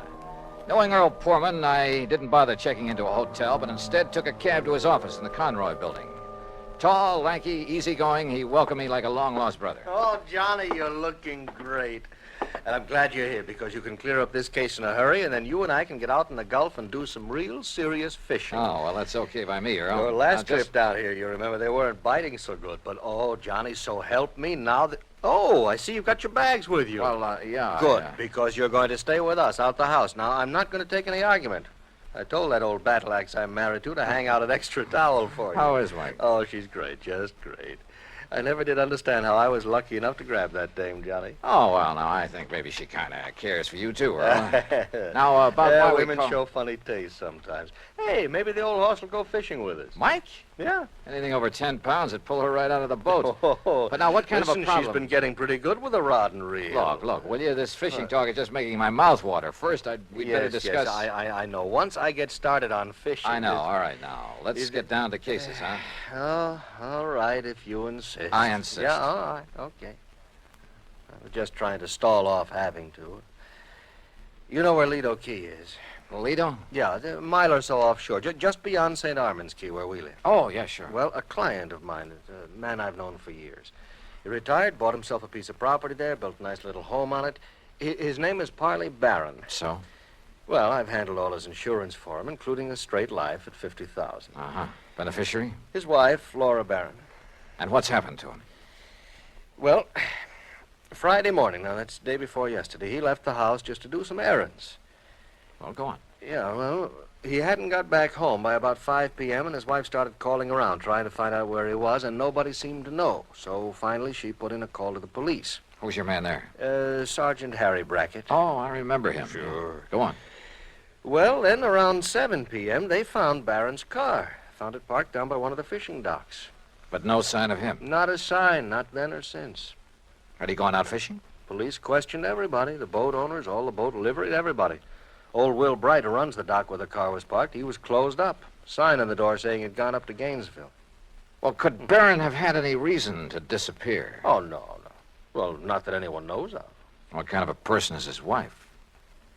No, she's very sweet, Johnny. She's a bit of a bore, but... Oh, they doted on each other. All right, how about enemies? Parley Barron? Never. Sweet old guy. I sure hope you can find him. That he's still alive. I'm afraid I doubt it. Well, so far you've given me no reason to believe he's dead. Well, it's just a feeling, I guess, and I don't like it. Well, what else can you tell me, Earl? Nothing, really. Then maybe I'd better talk to Mrs. Barron and to the police. Yeah. Oh, here. You take my car. Oh, thanks. It's the new air-conditioned cad out in back of the building. What did you do? Oh, Michael picked me up. Now, we'll see you at the house for dinner, huh? Well, that may depend on what I find out in the meantime. Whenever you're ready, there's food and there's a bed waiting for you, and I hope you... Well, I just hope you find Parley Barron. Pretty good friend of yours, isn't he? Oh, yeah, Johnny.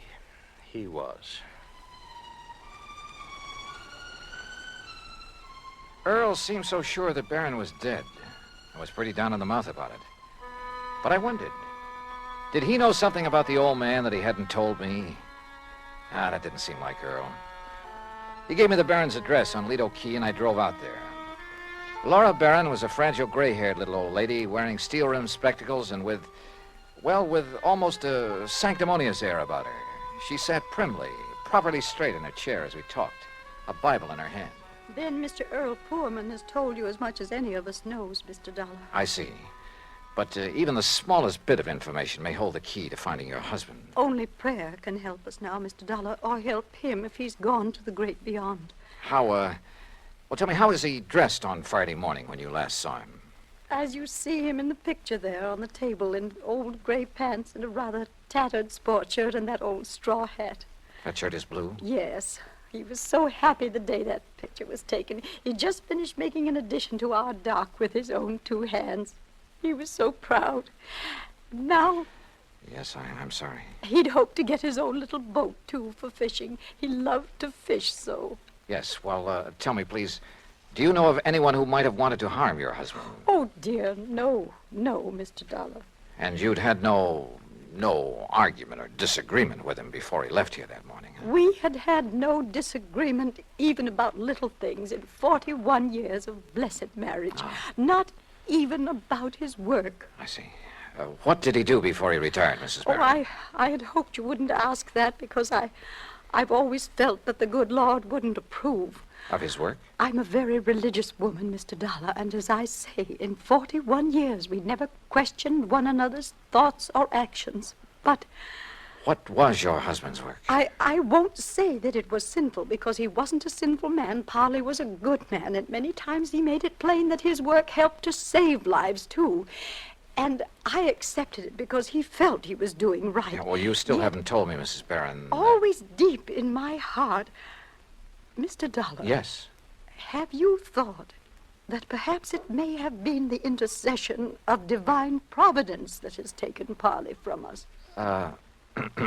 No. But you must consider it, mustn't you? Because the workings of the power that guides our destinies, our birth and our Mrs. death, Barron. they are sometimes too mysterious for us mortals fully to comprehend, much less question. Well. And so, if my beloved Parley has been taken from us for some divine purpose or for something he might have done unknowing that was not in accord with the supreme will. Mrs. Barron, I'm sorry, but I would like to know what your husband's work was. I know, and perhaps it was my humble mission on earth, the cross I had to bear to guide him away from it, to chemicals. He was a chemist, Mr. Dollar. Explosives. Explosives? Yes, heaven please forgive me for not having led him into some other Where did he field. work? Tampa, Dufresne Chemical Corporation. Dufresne. Oh, yes, I've heard of it. Explosive things to kill in defiance of the Almighty's purpose that we love one another. Yeah, that but now how long ago was this? He retired in 1951 And since then? here in Sarasota. And to keep himself occupied? Oh, this lovely home of ours and his fishing, though he never caught anything. Oh, I see. Never caught anything, Mr. Dollar. Do you suppose that that was some retribution for the work he had done so long, for some error in his living or thinking? Well, well, who knows, of course. Yes, who knows? But we should consider it, shouldn't we? Where did he do his fishing? He never told me, but he left here almost every day to try his skill. And always he came home empty-handed. Yeah. Well, thanks, Mrs. Barron. I'm sorry to have had to ask you so many questions. It's all right, Mr. Dollar. My faith will sustain me through this ordeal. I'm sure it will. Thanks again. Here, you must take some of these pamphlets with them. Oh, read them. Any aid to piety of the mind is good for all of us. Yes, well, thanks. The inspired word may help us all. Oh, sure. Thanks. Thanks very much.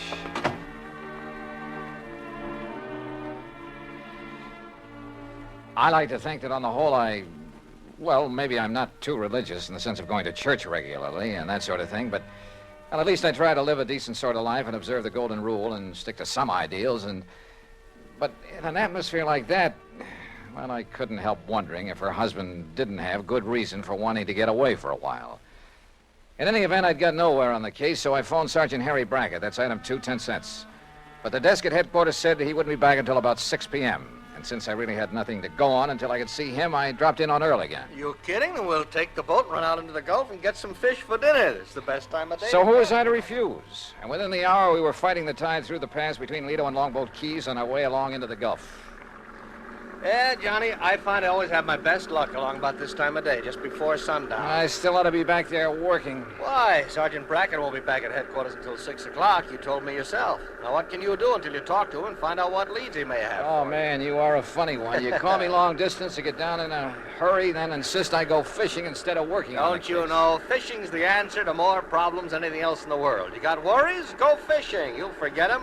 Got a nagging wife? Oh, don't let Mike hear you say that. Well, she's different. You little shrimp. But you know what I mean. A writer, he wants ideas, he goes fishing. A businessman? A detective? Huh? Go ahead and say it, an insurance investigator. Sure. I'll bet that more than once when you've been stumped on a case, why, if you had just relaxed your mind by going out somewhere and wetting a line. I wish it were that easy. And so far as this matter is concerned, I haven't even got started on it yet. Well, relax anyway. Who knows? Maybe the answer to what's happened to poor old Parley Barron will just come to you. Oh, yeah, sure. Oh, sure. Instead of you chasing Earl. him. Huh? Yeah? Up ahead, just to the right there. Where? Oh, yeah. Somebody's old beat-up straw hat. Yeah, and a little further. You know something? The tide will carry that skimmer right smack into the Earl, city pier. look. And if a fella that lost it Look, knows... further over to the right. Huh? What is that, floating there? I don't know. Well, it looks like... Oh, good Lord. Johnny. It's a body, Johnny. We'll drift over to it. It's a body, all right. And that straw hat looks exactly like one I saw in a picture this afternoon. Here. I got it. Can you reach him, Johnny? Yeah.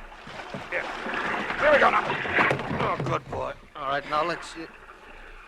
Oh. Is it? Yeah. Are you sure, Earl? Oh, yeah. Yeah, Johnny, it's poor old Parley Barron.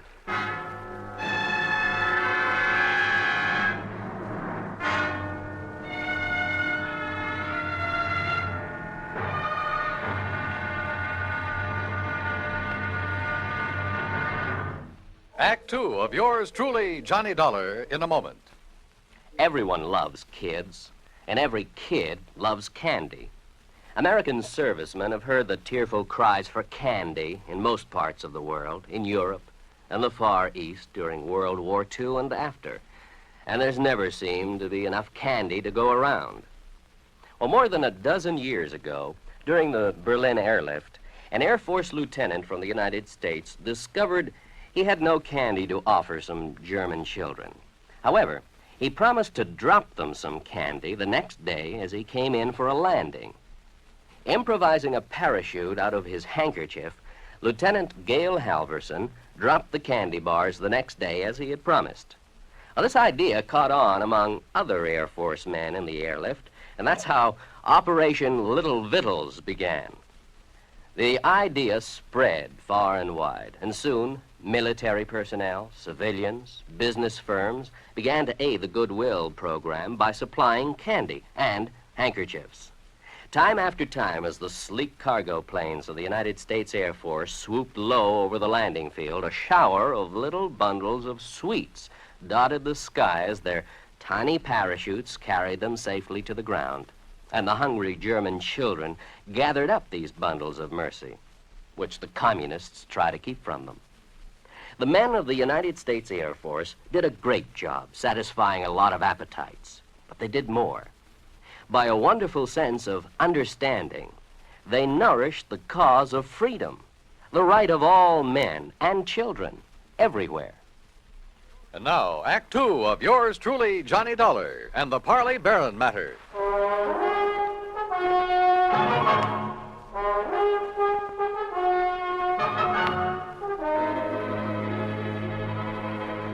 2 days' exposure to the elements and the creatures of the sea had made almost unrecognizable the body that Earl Portman and I found floating in the Gulf of Mexico off Sarasota, Florida. But Earl was certain it was the remains of old Parley Barron, who had disappeared 2 days before. The men on duty at police headquarters confirmed the identification and placed the body in the morgue to await the autopsy surgeon. On a hunch, I asked Earl to drive me over to Will Bright's boat dock, where Barron's car had been left parked. It's like I just finished telling the police over the telephone. I wasn't here when poor old Barron come for his boat on Friday. Oh, what a shame, such a nice old man. Where were you, Mr. Bright? I was up to Gainesville picking up some fishing tackle from a wholesaler. Well, then Mr. Barron must have got a boat from someone else that morning. Oh, no, sir. No? Mr. Pullman, no, sir. Why not, Mr. Bright? Oh, he never took out a boat from anybody else but me. His own boat. At least it was the one I kept set aside for him. And that's what kind of puzzled me, Mr. Dollar, is it? That's right. Well, you see, when I come back here Saturday night, his boat was right here at the dock. But it weren't tied up in its usual spot where I always tie it up. Somebody had moved it. Must have. And it weren't my helper, Pete. You know, Johnny, that means he may have taken it out, but whoever did him in returned it. Oh, possibly. Mr. Bright, which one is his boat? Right here, I'll show you. I always give him the same one. Never let nobody else use it. That's why he kept his fishing tackle just laying in it, always ready to use. Here. Yeah, I see. I've heard he wasn't a very good fisherman. No, he never brought in a thing. Of course, maybe he was so soft-hearted he put back everything he caught. Or maybe his daily excursions were just to get away from his wife, Mr. Bright. Now, don't you say nothing against her, mister. Maybe she is a little touched on religion. Sure, she tries a different kind every couple of months. But she's a fine woman. Just like he was a fine man. And everybody knows it. Yeah. The whole town is mourning here. Excuse me. What are you looking for, Johnny? Earl, I just noticed something about this tackle lying in the boat. Mm-hmm. Well? Come on. Thanks a lot, Mr. Bright. I'd like to tell you what I think might have happened. Yeah, maybe later, thanks. Well, what did you find there, Johnny? Earl, did Parley Barron ever go fishing with you? You were good friends. No, he always wanted to go out alone. Yeah, but not to fish. Huh? That tackle box hasn't been moved in months. The paint is still dark under it. What? And that reel, I could hardly turn it. Well, then what? I don't know what. But Barron was using that boat every day for something besides fishing. Any ideas? You know him pretty well, have you? No. Let's get over to headquarters. Earl felt he ought to go back to his office where his wife Mike had promised to pick him up, so I borrowed his car again and went over to headquarters alone. Sergeant Harry Brackett, who was assigned to the case, had returned. He was on the phone when I walked in on him. He gets back to town, Mrs. Dana, so please have him call me immediately, will you? Yes, ma'am. Thank you. Yes, sir, what Johnny. Yeah, hi, Harry. Yeah, Johnny, I'm sure glad you're here. I got a real mixed-up case on my hands. The Parley Barron matter, huh? Well, you know about it? That's why I came to Sarasota. Earl Portman called me. Have you found out anything? Nothing much, have you? Well, only what's here, the autopsy report. What's in it, Harry? Doc Snowden says that Parley Barron was dead before he was put into the water out there in the Gulf. Oh? No water in the lungs, you see what I mean? It probably means murder. Have you told anybody this? No, not yet. Why not? Well, I don't know. Maybe because I just can't figure anybody in the world would want to kill Parley Barron. Did you talk with Will Bright down at the boat dock? Just before you came in. You know, it sounds like somebody went with Barron in his skiff that morning, killed him, dumped him over the side, and then brought the boat back alone, doesn't it? Yeah, except for one thing. Pete Marino, a little kid who plays around Bright's dock all the time, he's sort of a self-appointed caretaker when Bright isn't there. What about him? Well, Peter saw Mr. Barron take off in his skiff Friday morning, alone. But he didn't see him come back. Pete went home for lunch. When he got back to the dock, the skiff was in. Uh-huh.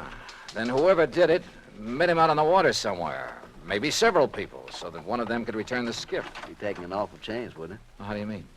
Yeah, Doc's in a pretty isolated spot, all right, but the killer showing up in Barron's skiff without the old man along, that's too much of a chance. How else could it be returned? Tied. Tied?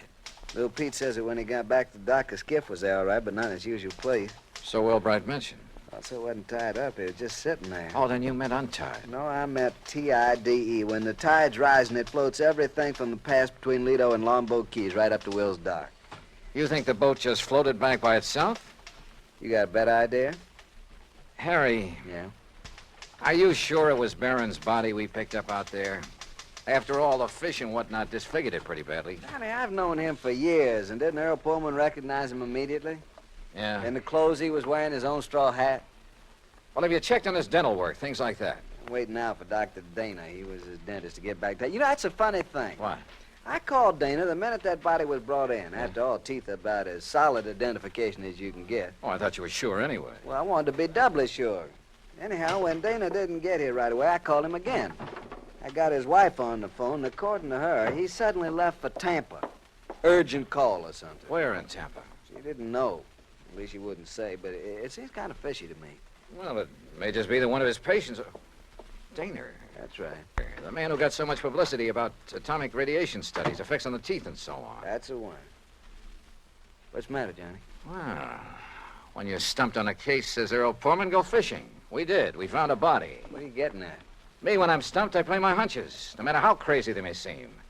And the hunch I have right now, man, is the craziest. I'll see you later. I learned a long time ago in this business, when you got a hunch on the line, you play it for all it's worth. Item 3, 10 cents for a phone call from a booth in the drugstore just around the corner. Hello? Hello, Mrs. Dana. Yes, this is Mrs. Dana. My name is Larkin, Mrs. Dana, from the Federal Bureau. The Federal Bureau? That's right. So you can see why it's important you say nothing to anyone about this call. Well, how can I be sure you I'm are? simply checking to make sure your husband has followed instructions. Oh, I see. Has he left for Tampa? Why, yes, the minute he got the phone call. Did he tell you who called? Why, no, but I did hear him mention the name Dufresne. Dufresne. Yes, only he didn't know I heard. And, oh, maybe I shouldn't have mentioned it. Just be sure you don't mention it to anyone else. Oh, no. Goodbye. Item 4, $3.90 at the sign of the Flying Red Horse on the way to Tampa. The least I could do for the use of Earl's car was fill the gas tank. On expense account, of course. The FBI gag had worked before, so I used it again to bowl my way through the gate at Dufresne Chemical Corporation and to the office suite of Dufresne himself. I wasn't at all surprised to see activity in the suite despite the late hour. Sir, are you the man the front gate just called about? Yes, that's right, FBI. Which is the door to Mr. Dufresne's office? Well, I'm afraid he has some people with him, sir. What did you say your name is? Never mind. Is this the door? Sir, please, you'll have to wait. Come in, Mr. Dollar. Come in. Oh. I'm Arnold Dufresne. This is Dr. Dana, and this is Mr. McLaughlin of the Federal Bureau. How are you? We've been expecting you. Oh, have you? Sit down, Dollar. I guess this is your show now, McLaughlin. My credentials, Mr. Dollar.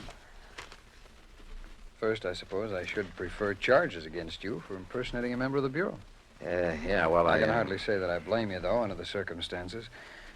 Incidentally, our man in Sarasota's had quite a time keeping track of you. You mean there was a tail on me? From the moment you arrived. No kidding.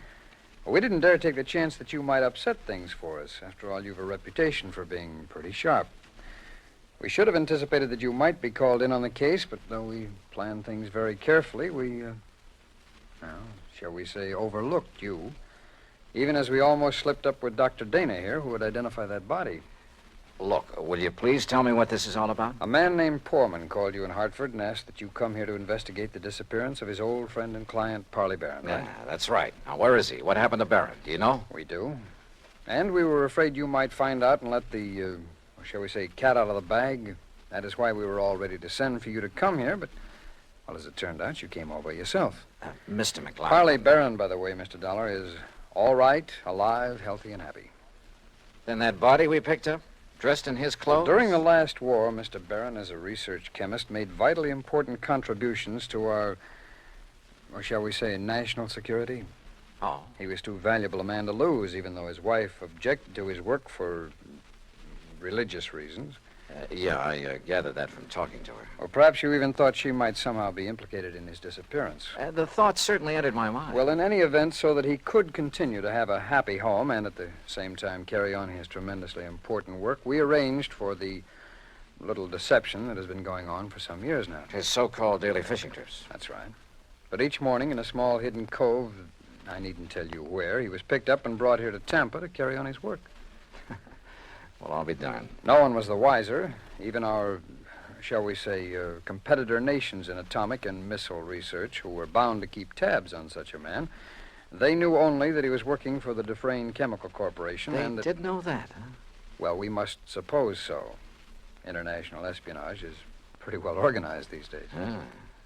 But now this disappearance, Mr. Were changes in plans for nuclear developments had made it mandatory that he spend some time in, elsewhere. Where? Well, shall we say, somewhere in New Mexico, or something like that. So to openly send him there would have indicated to our competitors what these new developments could be. That had to be avoided at any cost. Therefore, the plan for his disappearance was carefully worked out and carried out. Then whose body was it we picked up? Well, some poor, unidentified old derelict who was on his way to Potter's Field. I see. Well, believe me, if the Bureau functions this thoroughly in everything it does... Oh, we try. Well, what about Mrs. Barron? Oh, she'll bear up. We, of course, made sure of that in the beginning. And then when her dear husband does return... When will that be? When his work is finished. And, of course, that'll be too late for our friends across the sea to catch up with us, and we've worked out a completely plausible story to cover his absence. Oh, I'm sure you have. Now, Dr. Dana here will return to Sarasota in the morning. He will confirm identification of the body that was fished from the sea with only sufficient reservation to protect his professional reputation when Parley Barron reappears. All right. Now, when an insurance claim is filed on Barron... Well, I'm sure Mrs. Barron won't file for some time, unless urged to by your friend Poorman. Oh, I can prevent that without telling him anything. That's fine. What's more, with the penchant that some companies have for shall we say, slow action on claims? Well, don't let them hear you say that. Well, Barron will be back before you need to worry about it. Now, is that okay with you, Mr. Dollar? Shall we say, okay. And once more, I tip my hat to the FBI.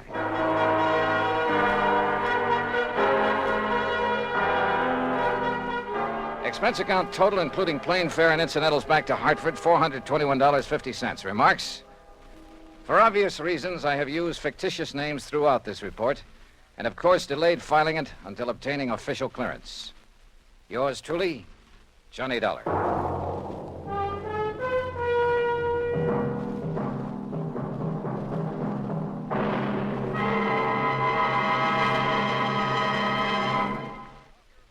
And now, here's our star to tell you about next week's story.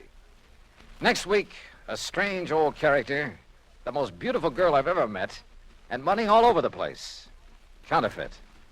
Join us, won't you? Yours truly, Johnny Dollar.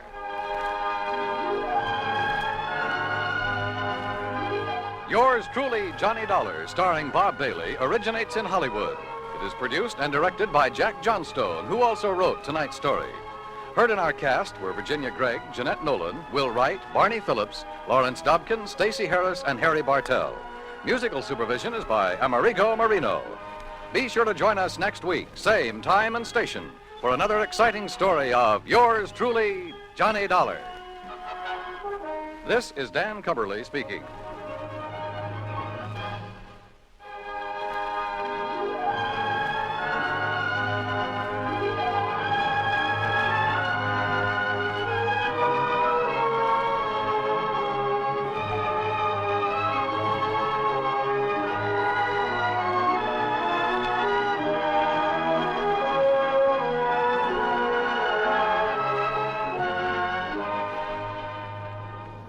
Johnny Dollar has come to you through the worldwide facilities of the United States Armed Forces Radio and Television Service.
From Hollywood, it's time now for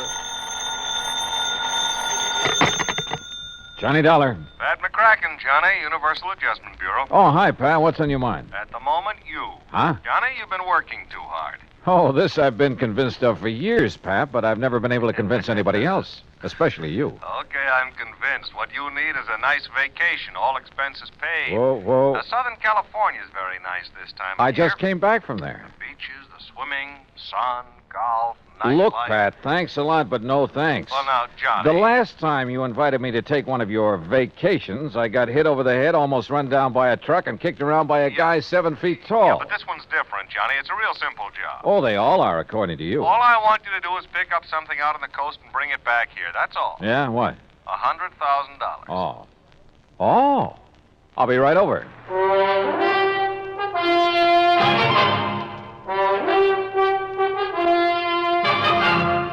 Bob Bailey in the exciting adventures of the man with the action-packed expense account, America's fabulous freelance insurance investigator. Yours truly, Johnny Dollar.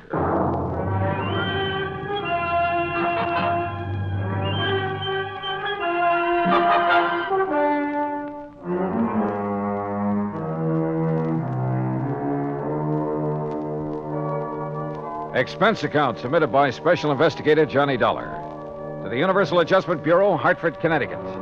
Following is an account of expenses incurred during my investigation of the Johnson payroll matter.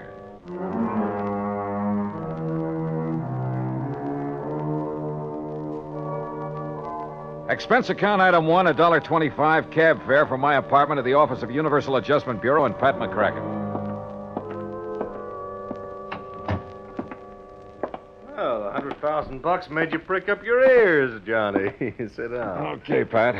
What's the deal? You hear about the Johnson payroll robbery last week down in New York? I read about it, but there weren't too many details. They got $100,000, and the payroll was insured by one of the companies we represent. How many in on the robbery, do you know? Oh, we're not sure. There were several. One of them was fatally wounded. Was he able to talk before he died? Yeah, just enough to tell us the plan was to split up after the robbery, meet in another city to divvy up the loot. Uh-huh. And you think it's out in California now?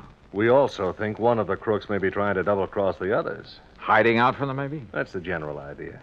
We got a call from Los Angeles this morning. Fellow wouldn't give his name, but he claimed he could give us a lead on the one who has the dough. For a price, of course. Oh. So you're to meet him in L.A. and find out what he knows, if anything.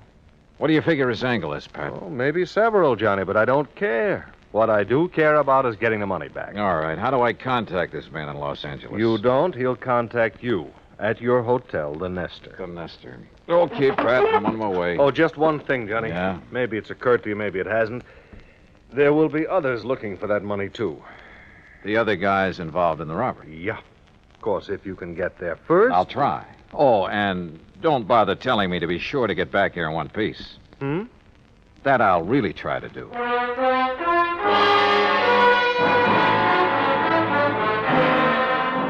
Expense account item 2, $187 even, air transportation and incidentals to Los Angeles.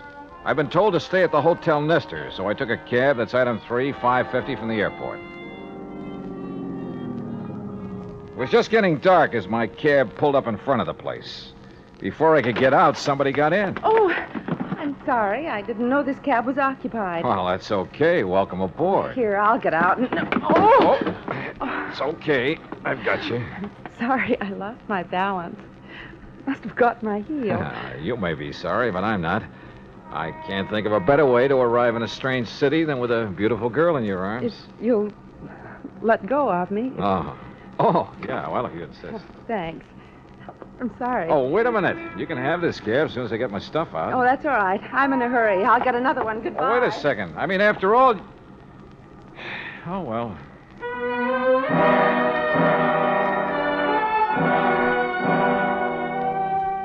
Yeah, that's the story of my life.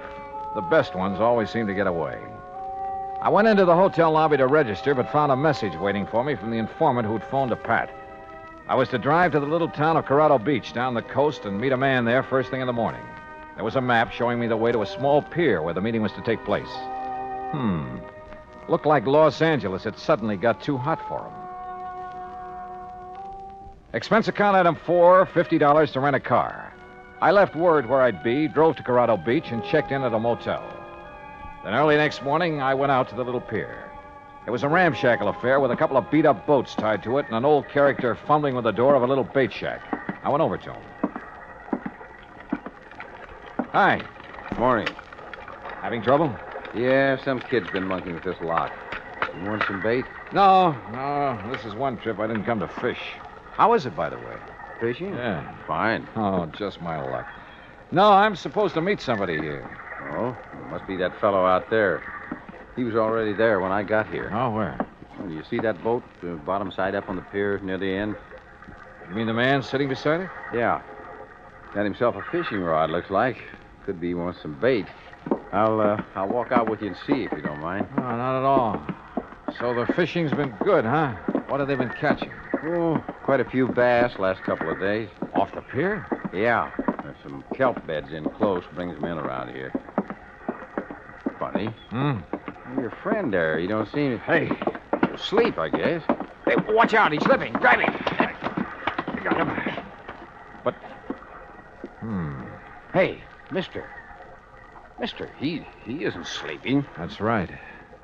He's dead.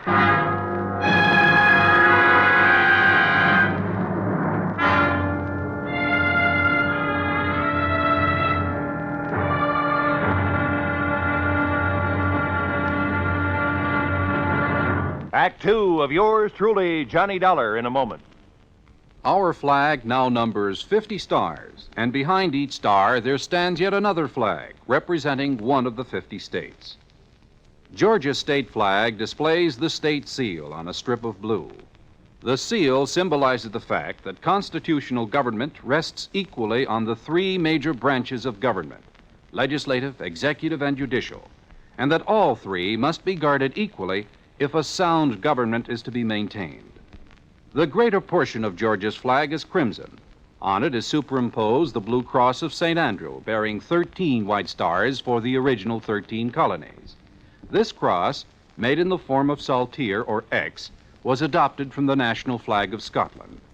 Georgia's state flag, the flag of the fourth state to enter the Union, was adopted in 1956. And now, Act Two of yours truly, Johnny Dollar, and the Johnson payroll matter.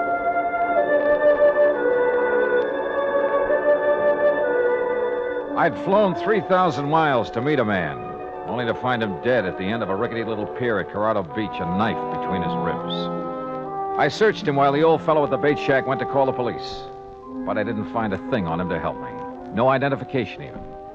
Later, talking to the police, well, they didn't have any line on him either. My only lead on the payroll robbery was dead. I waited around the motel most of the day, hoping the police could turn up something on the dead man, but it was no soap. Item 5, $2 for drinks in the town's only bar while I tried to figure out my next move. And my next move was to the phone booth in the corner to call Pat McCracken back in Hartford. Collect. Oh, tough luck, Johnny. But are you sure the dead man is our informant? There was no identification on him, but he was right where he told me he'd be in the message he left for me in L.A. Probably not much doubt about it, then. Oh, incidentally, I sent some mug shots out to you. Some men who Yeah. might have been involved in the Johnson payroll job. Send them airmail special. Yeah, I got him about an hour ago. We're not sure if any of them are the ones or not, and we don't have any line at all on the leader of the gang. Well, what's your next move, Johnny? Search me. Right now, I'm right in the middle of nowhere. I guess I... Hey, wait a minute. What's the matter? Maybe I'm not out of leads after all. What do you mean? Pat, I'll call you later. What pulled me off that phone in a hurry was a glimpse of somebody over near one end of the bar. I slid out of the booth and went over. Well, hi. What? Imagine meeting you here. I'm afraid I don't know what you're talking about. You're the girl who got into my cab in Los Angeles. I'm afraid you're confusing me with somebody else. I'm sorry. I have to go. No, just a minute. I'm beginning to think it wasn't just coincidence you got into my cab. Maybe we'd better have a little talk. Please, go of my arm. You've made a mistake, and there's nothing to talk about. Is he annoying you, lady? Now, look, bartender, I'm just trying to Yes, find... he is annoying me. Take your hands off her, buddy. Now, look, Joe. I mean it, and my name ain't Joe. I got you outweighed by about 40 pounds, buddy. You don't understand. Just let go of her and we'll talk it over. Okay. Thank you. Now, just what is it I don't understand, buddy? Skip it, buddy. So she got away from me. I grabbed my top coat off a hook and stepped outside the bar. It was damp and foggy out there. I put on the coat and started looking around for her, but it was too late. She was just plain gone. Then, walking along with my hands in my coat pockets, I realized there was something in one. A key to a motel room, but not mine. Funny. Then I remembered I'd had the coat beside me in the taxi when the girl climbed in back in Los Angeles. Yeah, she could have slipped it in the coat pocket then. But why? Now, that's what I wanted to find out. I looked up the motel. It was about a mile down the highway from mine, room 7. Yeah, the key fit all right. Then as I opened the door, I realized I had company right behind me. Freeze, Dollar. Huh? Who are you? Never mind. Inside. Move. Okay. Get that blind down. Okay. Oh, wait a minute. Your face looks familiar. Yeah, those mug shots McCracken sent me. You must be Slattery. Bright boy. One of the guys they suspect of pulling the Johnson payroll job. Too bright for your own good, Dollar. You must be the one who killed the man out on the pier. The man who was going to tell me where the payroll door is. That's a nice stall, Dollar, but it won't work. What do you mean, Slattery? Blake killed him, and you know it. Yeah? Who is Blake? You want to play it coy, huh, Dollar? Okay, we'll do it your way. Blake's got the payroll door, and you're working with him. Just how do you figure that? Blake's girlfriend climbed in your taxi in Los Angeles. I figure she slipped you the key to this room. Hey, look, you got a few things all twisted. Shut up and stand still. This gun has a habit of going off sometimes. No kidding. So where's the dough? Take it or leave it, Slattery. I don't know. Well, it better be in this room. Yeah? And if it isn't? You guess. I don't think I need more than one. If it isn't here, I'm not leaving. That the idea? Oh, you leave, all right. It's just that you won't be walking out of here. Act 3 of yours truly, Johnny Dollar, in a moment.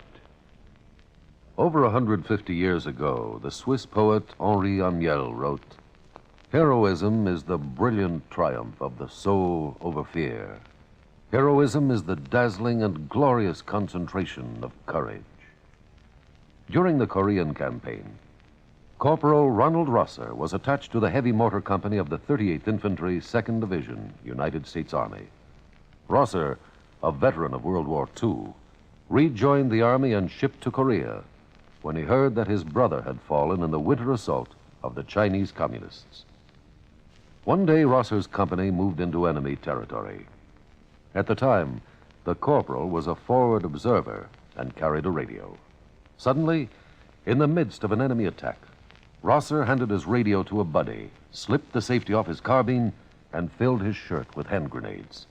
He charged at the enemy through fierce mortar and artillery fire, shooting from the hip. Straddling a bunker, he riddled its occupants. Still advancing, he accounted for 2 more of the enemy, shooting one through the head and clubbing another to death. Continuing his one-man charge, he jumped into a trench full of enemy soldiers, opened fire, and forced his way relentlessly down the length of the trench, killing right and left with grenades and carbine fire. Out of ammunition, he returned to his company, where he replenished his supply. Then he charged the enemy again and again.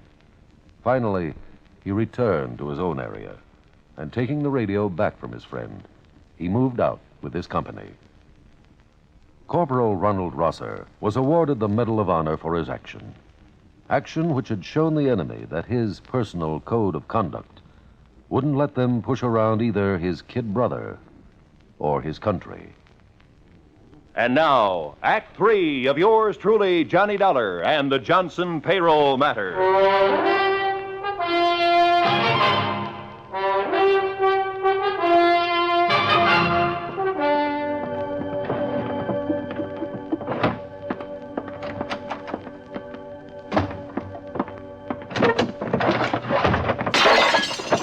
Now, look, Slattery, you've torn this motel room completely apart. Obviously, that payroll money isn't here. That's right, Dollar. So now you're going to tell me where it is. Oh, brother, you take a lot of convincing. I told you I don't know. So why don't you put that gun away and listen? You're the one takes the convincing, Dollar, so I start convincing. Oh, that's not going to do you any good. No? Well, for sure it's not going to do you any good, so... Now, wait a minute, look. Look, I'll give you the whole story. And I'm supposed to believe it, huh? Staring down that gun barrel, I'm not about to lie. Let's have it. All right. A guy called us from Los Angeles, said he could give us a lead on who had the dough from the Johnson payroll job. It was Hollis. He was hoping you'd lead him to it. Hollis? Yeah, the guy you found out in the pier dead. And you said a man named Blake killed him. You know Blake killed him. You know Blake engineered the holdup and then ran out on Hollis and me. Do I? Sure, because you're in with him. I seen his girl get in your cab in Los Angeles. Okay, so she got in my cab, but I didn't know her. I'd never seen her before. She slipped you the key to this motel room, didn't she? Yeah, now I think I know why. She was trying to sidetrack us. Lead us to think the dough was here so it would take the pressure off Blake and her. That part of your story I don't buy, Dollar. I think you know where that dough is, and I want it. Now, look. Talk! If you think I'm going to take any more of this. This gun says that's exactly what you're going to do until you decide to talk. I roll with this next one and let my eyes droop when my knees sag. He reached out to steady me, and I gave him a left hook in the stomach that flattened him. By the time he got to his feet, I was out the door. I dove behind some bushes down the road, and I waited. He pounded right on past me, gun in hand. I waited until he was out of sight, then doubled back to my car. Apparently, Slattery didn't know Blake's girl was around here somewhere. One thing was sure. I had to find her, but fast. There were only 3 motels in town. The one I was staying at, the one where Slattery had been playing patty cake on my jaw, and a third off the highway near the beach. I drove to that one and checked the register. It showed a Myrna Grant in number 8.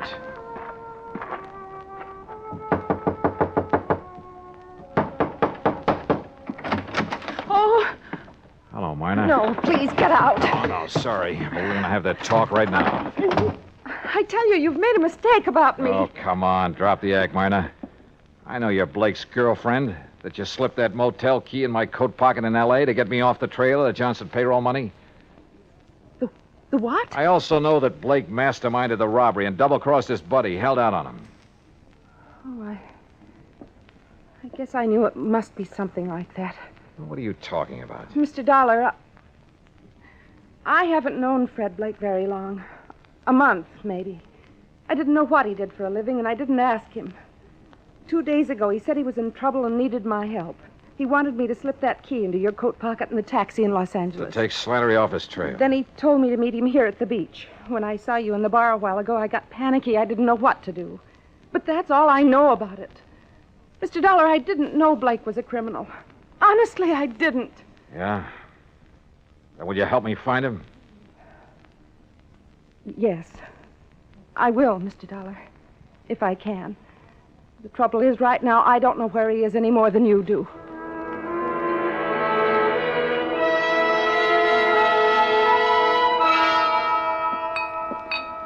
What'll it be, folks? Hey, wait a minute, buddy. Ain't you the one that was molesting this young lady an hour ago? Oh, Tarzan, buddy, my molesting days are over. Oh, it's all right, bartender. I'm sorry I caused you the trouble. No trouble, ma'am. Just glad it turned out all right. Things happen fast here at the beach, I guess. I don't suppose you've ever heard of a guy named Fred Blake, have you? Yeah, not that I remember. You looking for him? Yeah. What's he look like? Medium height, dark hair and brown eyes, regular features. That description would fit half the guys that come in here. Sure. Fisherman, salesman, vacation. Only that kind don't come in here anymore. Salesman? No, fishermen. I thought the fishing was good here. Been no fishing around here for months. Huh? A fellow told me they were getting a lot of bass right off the pier. He was pulling your leg, buddy. There's a chemical plant nearby. A lot of stuff got dumped into the water by accident a few months ago. The fish haven't been back since. Wait a minute. Sure, right under my nose all the time. What do you mean, Johnny? Martin, I'll see you later. I got in my car and headed for the pier. As I turned off the highway, I could see a car a couple of 100 yards back following me with its lights off. But I couldn't stop now. I parked near the pier and headed for the bait shack.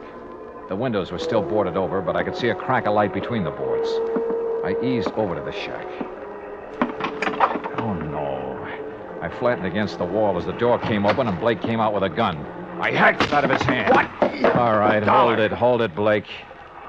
Well, the fisherman's friend, huh? Look. You killed that guy on the end of the pier just before I showed up this morning. You didn't have time to leave, so you covered by making like you worked here.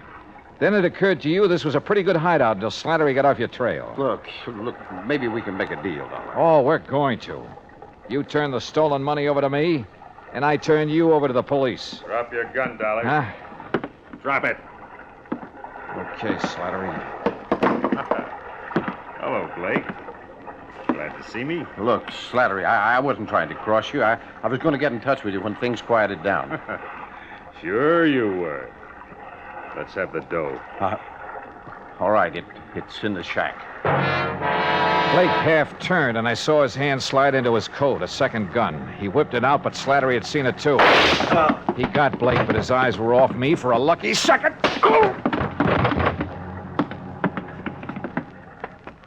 I checked Blake. He was still alive. Yeah, they'd both keep. For a long time.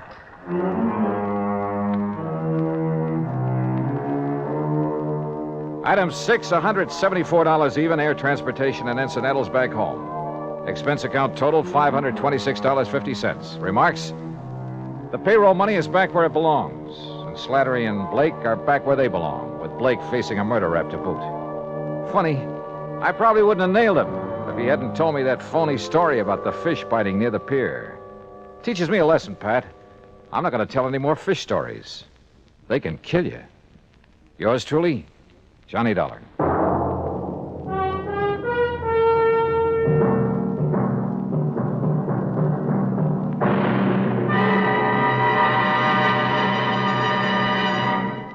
Our star will return in just a moment. Our flag now numbers 50 stars, and behind each star there stands yet another flag representing one of the 50 states. Ohio's state flag is the only pennant-shaped flag, or burgee, as it is correctly called. The Buckeye banner is the creation of an engineer who created a blue triangle for the hills and valleys, red and white stripes for the roads and waterways of the state. There are 13 stars for the original 13 colonies, and 4 extra stars to indicate that Ohio was the 17th state admitted to the Union. A white circle with a red center represents the initial letter of Ohio and suggests its nickname, the Buckeye State. Ohio's state flag, the flag of the 17th state to enter the Union, was adopted on May 9th, 1902. Now, here's our star to tell you about next week's story. Next week, a pair of common, ordinary glasses solve a case for us. The gruesome spectacle matter. Join us, won't you? Yours truly, Johnny Dollar.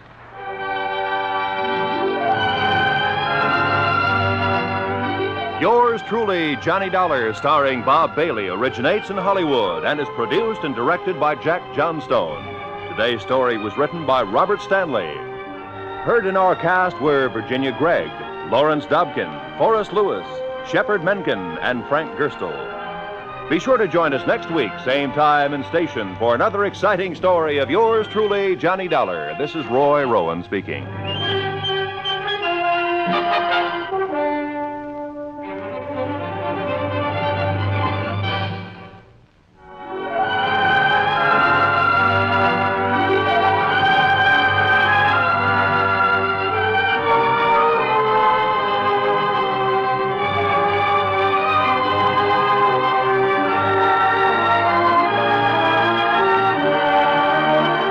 This is the United States Armed Forces Radio and Television Service.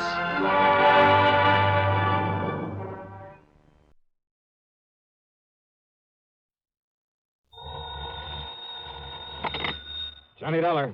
John, this is Harry Branson at Philadelphia Mutual Liability and Casualty Insurance Company. Well, it's about time, Harry. How come I haven't heard from you lately? Fortunately, we've had no problems recently. That is, nothing requiring investigation. Until now, huh? Well, yes. So what's the trouble? Arson, mayhem, murder? John, it may be all of them, unless you're able to put a stop to what's going on. Sounds interesting. Who's involved in all this? And don't tell me you've been selling insurance to some gangster. Well, as a matter of fact, he is. What? An ex-gangster. At least he was known to have been mixed up with gangsters for several years. Who? Bertie Larson. Larson, huh? Well, at least the name sounds appropriate. So tell me what he's... Wait a minute. Yes, John? Isn't Bertie Larson the punk they've had before that special investigating committee? Yes. The committee on narcotics and gambling, the one that has the hearings on television now and then? That's the one. Well, then, Harry, if you want my advice, you'll cancel his policy, pay him off with interest, and forget him. I'm afraid that's impossible. What's more, since those hearings began, we've increased the face value of some of his policies. You have what? Yes. But now, in view of the threats he's been receiving, threats on his life, his home, his family, well, John... Baby, you're in trouble. John, do you think you can help us? And get my head blown off by some gunsel? Harry, this kind of stuff I shouldn't touch with a 10-foot pole. But don't you see... In spite of the big fee your company will have to pay me, in addition to my expense John, account. just a minute. At least it'll guarantee me a decent funeral. A funeral? But if that's the way you want it, as long as you're willing to pay through the nose for my services. But, John, I didn't say... John, that is... listen to me, John. Okay, keep your shirt on, Harry. I'll run on down there and see you.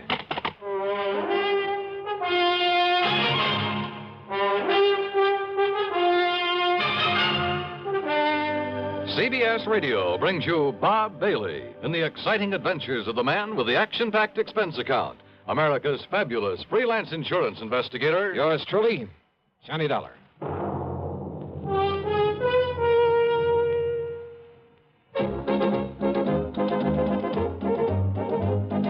Winston tastes good like a cigarette should. Winston tastes good like a cigarette should. Winston gives you real flavor, full, rich tobacco flavor. Winston's easy drawing too. The flavor comes right through to you. Winston tastes good like a cigarette should. A modern filter? Sure, Winston has it. But that's only the beginning of a Winston. Up front, up where it really counts, Winston packs exclusive filter blend. Light, flavorful tobaccos, specially selected and specially processed for filter smoking. Filter blend. That's why it's fun to smoke Winston, America's best-selling filter cigarette. Winston tastes good like a cigarette should. And now, Act One of yours truly, Johnny Dollar.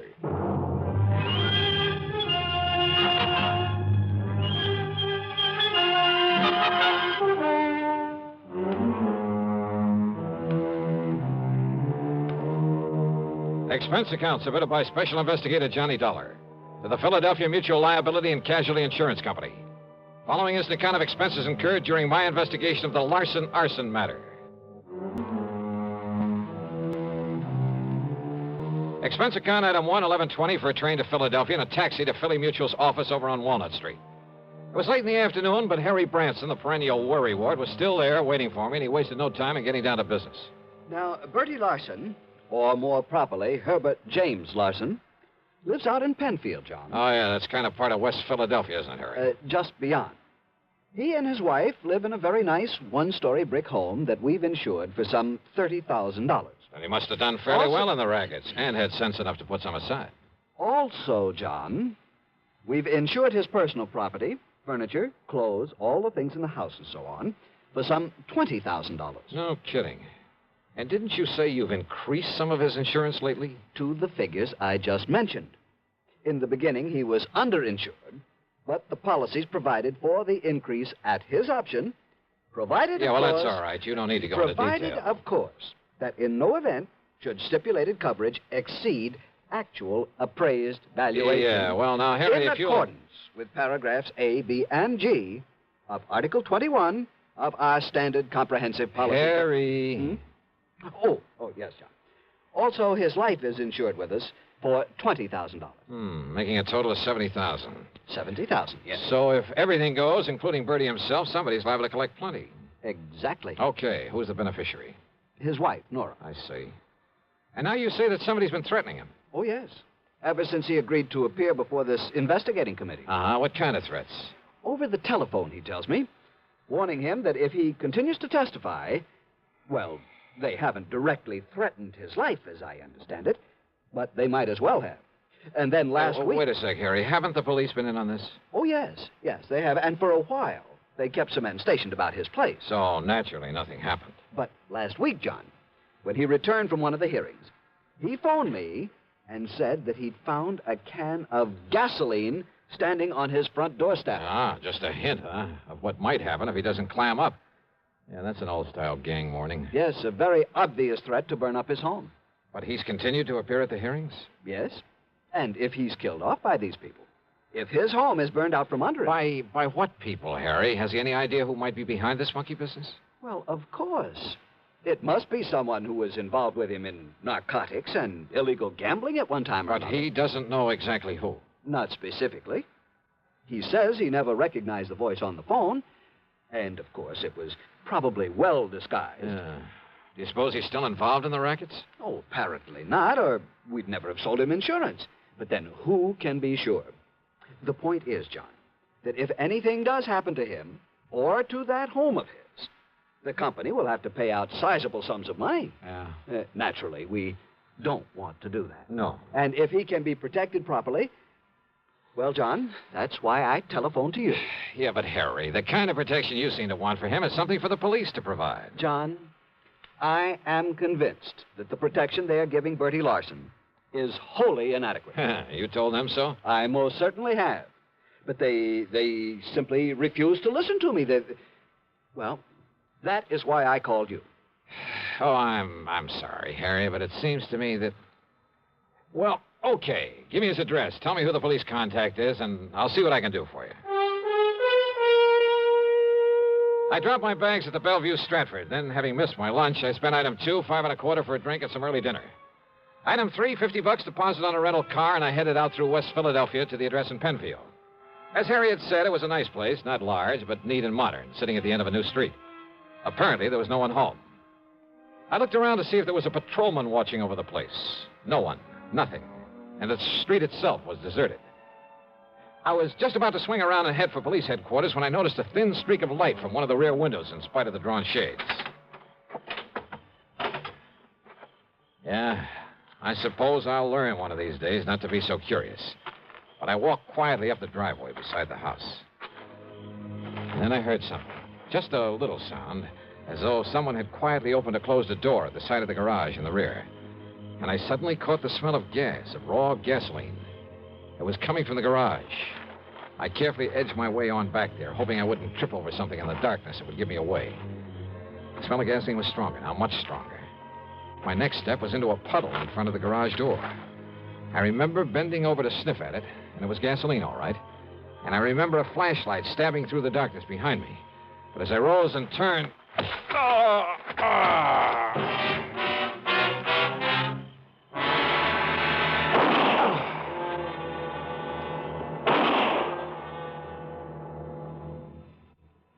Act 2 of yours truly, Johnny Dollar, in a moment. Question: where will you find the leading stars of the entertainment world? Answer, right here on CBS Radio. Gary Moore, Arthur Godfrey, Andy Griffith, Bob and Ray, Art Linkletter, Amos and Andy, and more. The gang's all here. You'll also find the New York Philharmonic and the Metropolitan Opera back on the air. Remember, the star's address, CBS Radio. And now, Act 2 of yours truly, Johnny Dollar, and the Larson Arson Matter.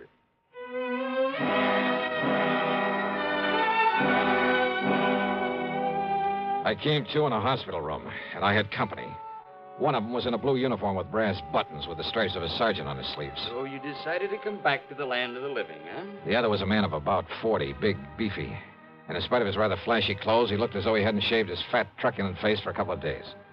Well, I'm sure glad he's okay, Sergeant. Only, how was I to know he wasn't somebody come to carry out them threats against me? Oh. You know, you're lucky you didn't aim those shots at him, Bertie. Me actually trying to kill somebody, Sergeant? Like I told you, I know the noise would bring on the nearest flatfoot. Bertie, huh? Yeah. Gee, Mr. Dollar. Now, you just take it easy, Dollar. Bertie nearly broke your head when he found you prowling around his home a while ago. Oh, brother, you're telling me. But I didn't know, Dollar. I didn't know who you was till me and a cop went through your pockets and seen your identification. Okay, now look. When I come home and seen you sneaking around and had gasoline all over my garage like somebody was going to put a torch to it. Okay, Bertie. So you can't blame me for slugging. Yeah, now, But Bertie. I'm sure sorry I did it, Dollar.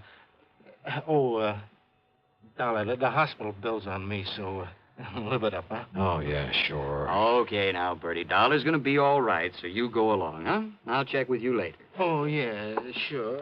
Okay. Oh, I'm going up in the country to make sure my wife's all right. Up in the country? Yeah, up in the Catskills with a couple of relatives, Mac and Josie.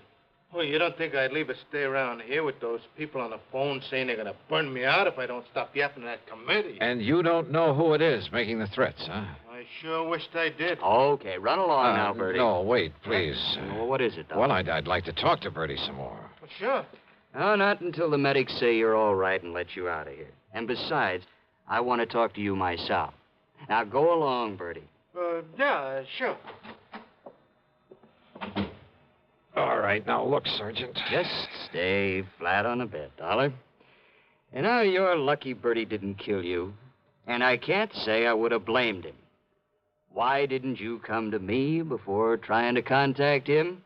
I could have given you all the information you need about this case. Now, look, Sergeant. Not only have saved you a lot of trouble, but kept you from getting banged on the head. Okay. All you private dicks are alike. Now, listen, will you? As for that nosy guy over at your insurance company who's been bothering me 3 and 4 times a day, well, now I've got 2 of you to keep from upsetting the apple cart. What's that supposed to mean?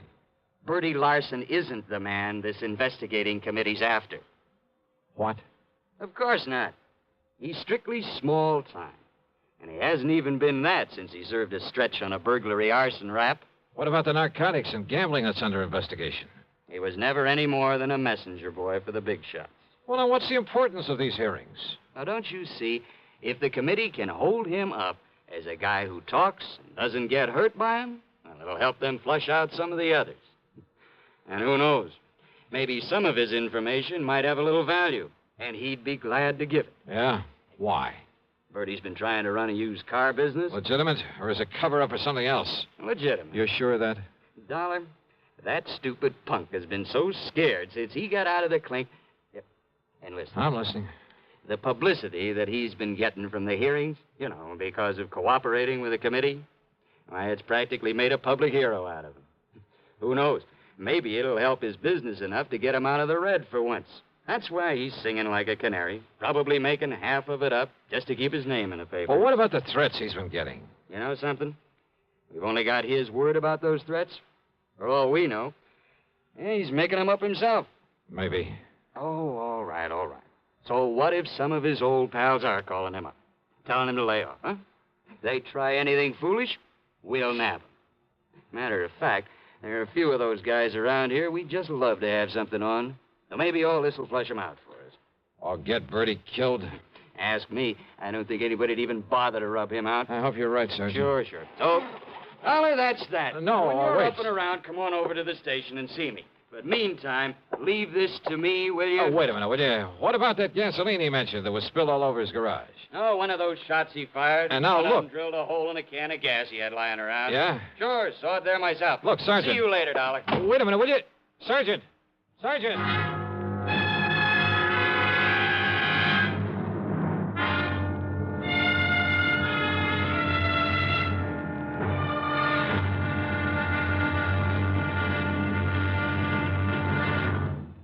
Act 3 of yours truly, Johnny Dollar, in a moment. Here's Hollywood star Mona Freeman. Who feels like acting with a miserable cold? I relieve cold distress the fast way with 4-way cold tablets. Yes, tests of all the leading cold tablets proved 4-way fastest acting. Amazing 4-way starts in minutes to relieve muscular pains and headache, reduce fever, calm upset stomach, also overcomes irregularity. When a cold strikes, do what I do. Take 4-way cold tablets. It's the fast way to relieve nasty cold distress and feel better quickly. 4-way, only 29 cents. Now, here's a word about another fine product of Grove Laboratories. Had dandruff for years? Now get rid of it in 3 minutes with Fitch Dandruff Remover Shampoo. 3 minutes with Fitch regularly is guaranteed to keep unsightly dandruff away forever. Apply Fitch before wetting hair, rub in 1 minute. Add water, lather 1 minute. Then rinse 1 minute. Every trace of dandruff goes down the drain. 3 minutes with Fitch, embarrassing dandruff's gone. Fitch can also leave hair up to 35% brighter. Get Fitch Dandruff Remover Shampoo today.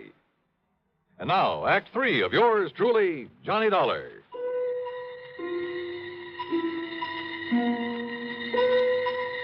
There was something all wrong about the whole setup. I'd smelled the gasoline around that garage before Bertie Larson had slugged me. And what about the can of gasoline he said was left on his doorstep as a warning? Like somebody'd burn him out if he kept on testifying before the Special Investigating Committee. Were the police overlooking that? And then, suddenly, I began to smell a rat, a big one. Don't ask me why. I climbed rather painfully out of the hospital bed, put on my clothes, and pulled the corny trick of going out by way of the fire escape. Luck was with me. The police had left my rental car in the hospital parking lot. I spent item 4 $1.50 and a bar and a grill for a slug of brandy and some hot black coffee. But I was still feeling pretty rocky, so I took my time driving out to Bertie Larson's place again. As I stepped out of the car, I noticed a light coming from an open window at the rear and a big sedan back in front of the garage, the trunk of it wide open. Bertie's, or the car of someone who'd come to put the torch to his home. I didn't have to wait long for an answer.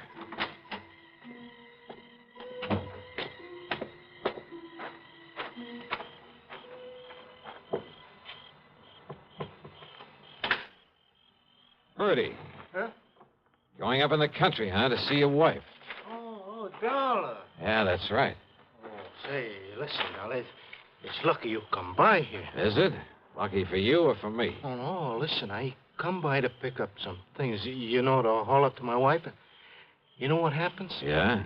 When I pulls up in the driveway, there's some guy running away out back. So I yells him to stop, but he keeps on going, and it's so dark I can't see where to throw a shot. And And listen. I'm listening. Then I smell gasoline. It's coming from inside the house. So I unlock the door and go in, and you know what I find in there? Go on, Bertie. Come on. Come on inside, Dollar. I'll show you. Oh, it's lucky I come by here. That's all I got to say. Hey, wait a minute. Were you figuring on moving out of here? Huh? What do you mean? Well, now, don't tell me this is all the furniture you keep in this place. Of course not. I sent a lot up to Josie and Mac from while my wife is staying with them. But if the place burned down, you wouldn't hesitate to collect insurance on all the furnishings, would you? You're trying to be funny, Dollar. Now, look. Look here in my den. You see? You see where somebody dumped gas all over the rug? Laid them celluloid strips and out over the windowsill so as you could put a match to it from the outside? Yeah, I see, Bertie. Well, it's the guy I seen running away from you who was going to burn me out.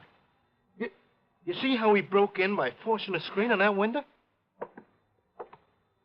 I see where this screen was bashed out from the inside. What'd you say? And I fail to see any footprints in the flower bed below it. No wonder you served a term for arson, among other things. Huh? Oh, listen. I mean the sloppy setup you made here. What are you talking about? You've been losing your shirt in the used car business. So it looked like you might have to take a chance at the rackets again. Are you out of your mind? But then this investigating committee came along. Talking freely before them gave you an excuse to claim you were getting threats. Oh, now, listen. You filled up the insurance on this place to the limit. Then gave out the tale about gasoline left on your doorstep as a warning. Oh, listen. All of it. So that when your house went up in flames, everybody would think it was set by the mythical person who was supposed to be making the threats. You're crazy. Meantime, of course, you've carefully emptied the place of anything valuable. In storage with these pals of yours, Josie and Mac, up in the Catskills, if any such people really exist. Now, listen. This home and the garage would probably be nothing but ashes right now if I hadn't come along earlier. Could have killed you then, Dollar, so Kill maybe me. I better... I think you were just a lousy shot. Yeah? But when all that noise brought the police and you found out who I am, why, sure, you could use me to help build up your case for whenever you decided to fire this place. You thought. But it didn't work, Bertie, because... Oh, no, you don't. Come on, put your hand up. Come on, over your head. Reach, Bertie. Now, listen. Can't even pull a gun quickly, can you? You don't need to, Dollar. Oh, what? Don't move. I'm right in back of you. Drop the gun. Kill him. Yeah, Nora. Kill him. We'll fire the joint and get up in a country where Josie and Mac will swear we've been with him all the time. Yeah, Bertie. Yeah, that's what we'll do. And listen, we'll strip this guy after you knock him off. They'll find his bones after the fire, and they'll think it's me. That's another 20 grand of insurance to collect. No, Bertie. What? I'm leaving both of you here. You gone crazy? After this nice setup, I'd be crazy if I didn't take all I could get out of it. You ready, Bertie? Oh, Nora, listen! All right, Dollar, now it's you. Drop it, Nora. Where'd you come from, you dirty...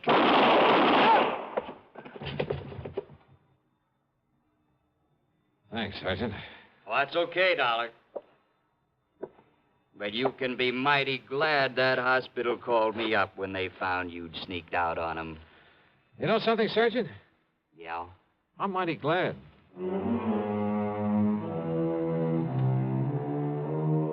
Expense account total, including my hospital bill, my room at the Bellevue, and a couple of meals, plus, of course, the trip back to Hartford, $79.75.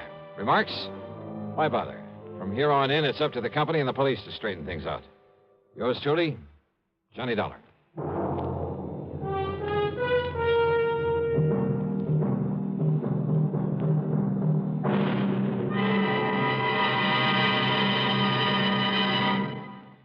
Our star will return in just a moment. Constipation can be a problem for anyone, even doctors. And when constipation occurs, it's interesting to see just what doctors consider important about a laxative they might use or recommend. Well, a majority of the doctors we heard from had this to say.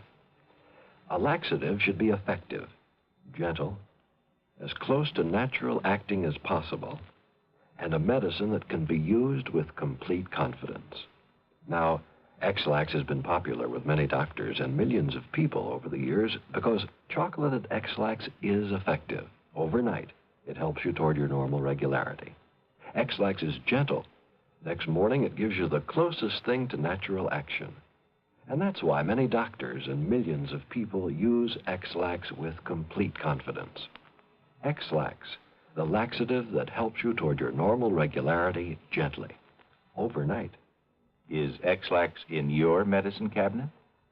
Now, here is our star to tell you about next week's story. Next week, Sarasota, Florida. A body floating in a bayou, and one too many suspects. Join us, won't you? Yours truly, Johnny Dollar.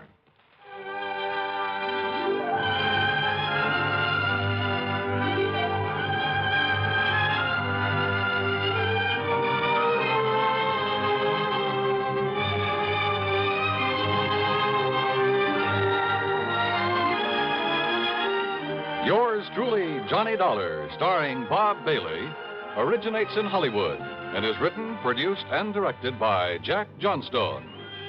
Heard in our cast were Virginia Gregg, Harry Bartell, Don Diamond, and Bert Holland. Be sure to join us next week, same time and station, for another exciting story of yours truly, Johnny Dollar.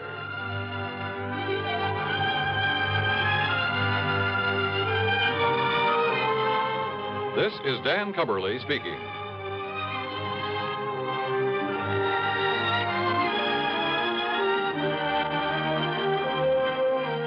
Take the Last Trip, a bizarre way to end a romantic triangle, on Suspense, next on the CBS Radio Network. Hello, my name's Henry J. Mitchell. Mrs. Mitchell and I are standing here on the second deck of this ocean liner, waiting to start our trip around the world. You know, now that the day is finally here, we can hardly wait to get going. Naturally, we started saving toward this day some time ago by investing regularly in United States savings bonds. We felt that by saving with Series E bonds, we were making the wisest, safest investment possible. What's more, our dollars were also helping our country. You see, the money that goes into U.S. savings bonds helps to keep America strong. We all know that peace costs money.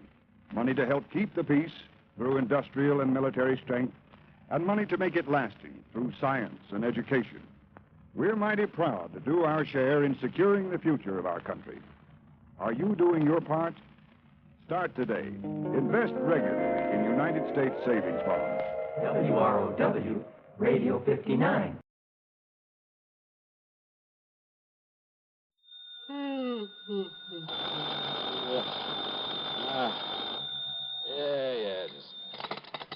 Johnny Dollar. We're all clear, Johnny, because I've assured them that you have more than adequate federal security clearance. After all, you were permitted to investigate that missing missile matter. No, wait a minute. What? So, in spite of the fact this sort of thing isn't exactly covered by the insurance we've written for them, well, I wish you'd go over there right away. Wait a minute, will you? Who are you? Oh, I'm sorry. This emergency and all. This is George Reed, Floyd's of England, here in Hartford. Now, Johnny, if you're free... Holy, George, don't tell me you're in your office at this ungodly hour. Johnny... It isn't even 9 a.m. yet. I know. I just got here a few minutes ago. Well, what's the big emergency? A phone call I just received from Dr. Paulus Rayburn. Do you know him, who he is? Rayburn? No. He's the head of Nuclear Processors Incorporated. Where's that? Out on Woodland, beyond the north end of town. You know, that large group of concrete buildings at the edge of Piney Woods? Nuclear processors, huh? Yes, that's right. Now, we handle all the insurance on the place and its equipment, though I understand there's no actual coverage in this specific instance. Nonetheless... What do you mean? Nonetheless, because they're a client, in view of our reputation for extraordinary service at all times, plus the sizable premiums we collect from them, well, I hardly think we should let this call... Yeah, well, what's bothering this Dr. Rayburn out there? Something very important has been stolen, he tells me. Like what? I don't know, he wouldn't say. But he did imply it's something vital to the outer space rocketry program.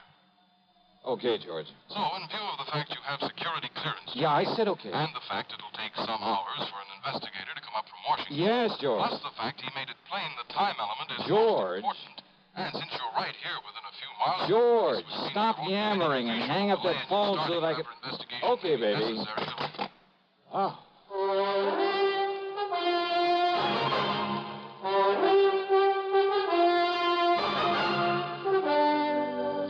CBS Radio brings you Bob Bailey in the exciting adventures of the man with the action-packed expense account, America's fabulous freelance insurance investigator. Yours truly, Johnny Dollar.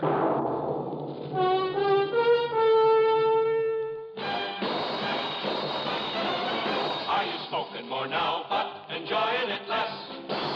Have a real cigarette, have a Camel. The best tobacco makes the very best smoke. Have a real cigarette, have a Camel. Are you looking for flavor and mildness? Have a real cigarette, have a Camel. The best tobacco makes the very best smoke. Have a real cigarette, a real cigarette, a real cigarette, have a Camel. Again, for the 11th straight year, Camel outsold every other cigarette, filter, king size, and regular. The best tobacco makes the best smoke. So if you're smoking more now but enjoying it less, change to Camels. Get more real satisfaction every time. Start to really enjoy smoking again. Have a real cigarette, a real cigarette, a real cigarette, have a Camel. And now, Act One of yours truly, Johnny Dollar.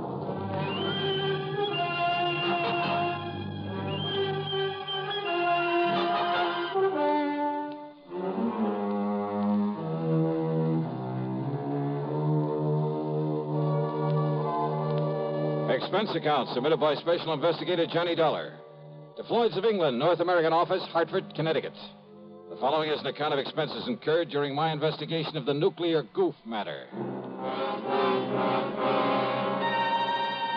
Expense account item 1, 40 cents for some coffee and a couple of soggy donuts along the way during my drive out to nuclear processors. A tall, heavy wire fence surrounded a group of squat, windowless buildings, partially hidden by the huge oak and fir trees of Piney Woods.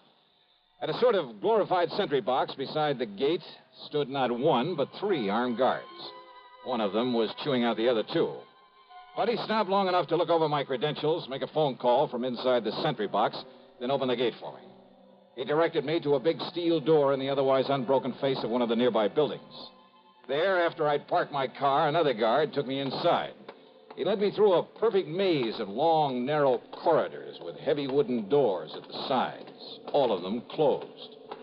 From somewhere in the building came the almost ominous hum of machinery. Big, powerful machinery. Or maybe I felt it rather than actually heard it. Finally, we came to a door with a single name Rayburn on it.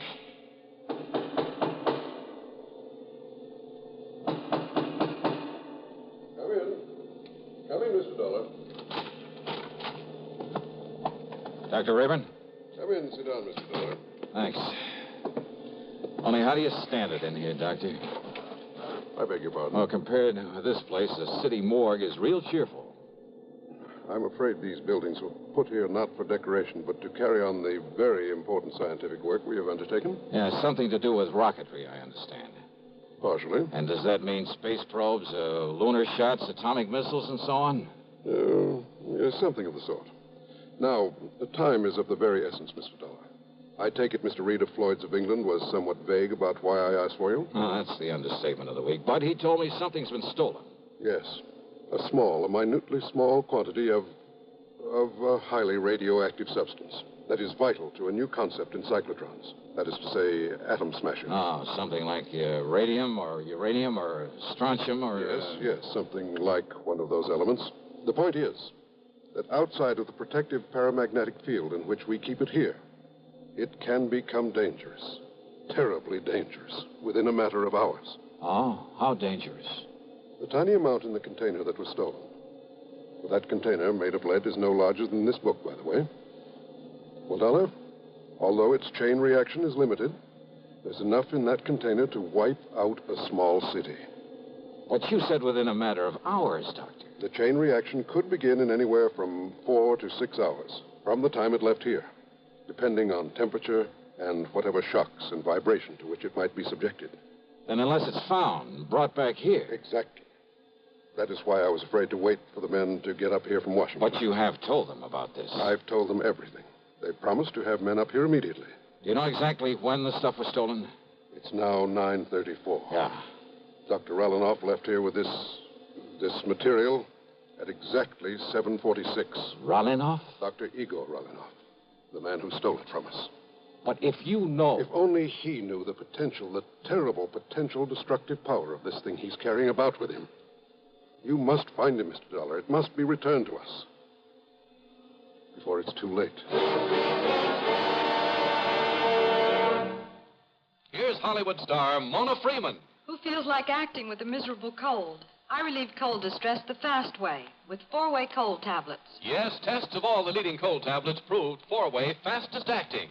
Amazing 4-way starts in minutes to relieve muscular pains and headache, reduce fever, calm upset stomach, also overcomes irregularity. When a cold strikes, do what I do. Take 4-way cold tablets. It's the fast way to relieve nasty cold distress and feel better quickly. 4-way, only 29 cents. Now, here's a word about another fine product of Grove Laboratories. Does dandruff dull your hair, leave scalp itchy? Get Fitch Dandruff Remover Shampoo and get rid of unsightly dandruff in 3 minutes. 3 minutes with Fitch regularly is guaranteed to keep embarrassing dandruff away forever. Apply Fitch before wetting hair, rub in 1 minute. Add water, lather 1 minute. Rinse 1 minute. Every trace of dandruff goes down the drain. 3 minutes with Fitch, unsightly dandruff's gone. Fitch can also leave your hair up to 35% brighter. Fitch Dandruff Remover Shampoo. And now, Act 2 of yours truly, Johnny Dollar and the Nuclear Goof Matter.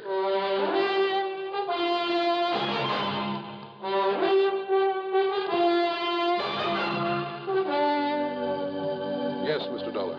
Dr. Igor Sergei Rolinoff, whom I myself called in to work with us on one of our important secret projects. But it was one that had nothing whatsoever to do with this dangerous radioactive material he has stolen from us. He does not realize the potential death and destruction he's carrying about with him. He doesn't know what it is? Then why did he steal it? Not knowing what it was, not knowing its destructive power, he nevertheless must have realized it would be of importance to, shall we say, to a foreign government. Rolinoff. You see, because of pressure from Washington on the project to which I had assigned him, well, I had employed him. I alone am responsible for bringing him here before obtaining a final security clearance on him. Oh, then I guess you're in real trouble. If you can find him, if you can return that leaden container with that deadly material in it... And you have no idea where he might have gone when he took off from here? We have only his address and a list of the names of some of his friends here in Hartford. Then let me have them.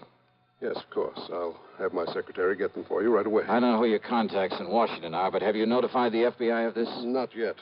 After all, Mr. Then do Dollar... it right away. Call the New York office. If nothing else, they'll at least be able to tell you if this Rolinoff is a spy. I'm afraid he can be nothing else. If only the guards had questioned his leaving so soon after he got here. If only you hadn't hired him in the first place without getting a proper clearance on him. But his recommendations were excellent. His references. I got no negative reports. Oh, let's face it, Doctor. You're in trouble, whether we find him or not. I know. To say nothing of what'll happen if heat or vibration or something triggers off that chain reaction you were talking about. Or even just the passage of time. I know. Give me those names and addresses. And more important, this, Mr. Dollar. Oh, what's this? A detector. A sort of adaptation of the Geiger counter in very compact form. It reacts only to this material that was stolen. Then if I get near him and he has the stuff with him? It will make a clicking sound like a Geiger counter. This tiny needle will move and indicate the degree of radioactivity. All right, good. Provided, of course, this switch is on. I see. But be very gentle with it. Oh? It's extremely delicate, like a fine watch. So be very careful. Very gentle with it. Okay, Doctor, I'll take care of it. Now, give me that list of names and addresses.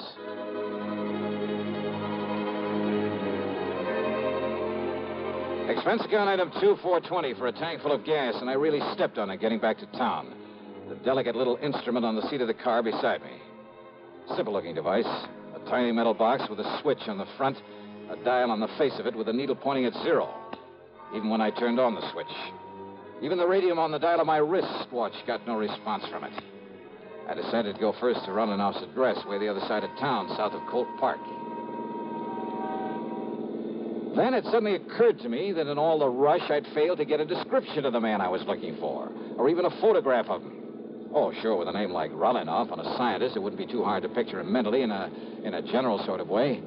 And if there was a landlord or landlady at the place he lived, even a neighbor, I could get all the description of him I'd need. Nonetheless, within a few blocks of the place, I decided to stop somewhere and telephone Dr. Rayburn. You know something? That decision got me nothing but trouble and delay. At the next corner was a drugstore. I knew there'd be a phone booth. I watched a bus pull away from the corner, then drove in to park, not seeing the young fellow who just stepped off the bus until it was too late. Good Lord, I've killed him.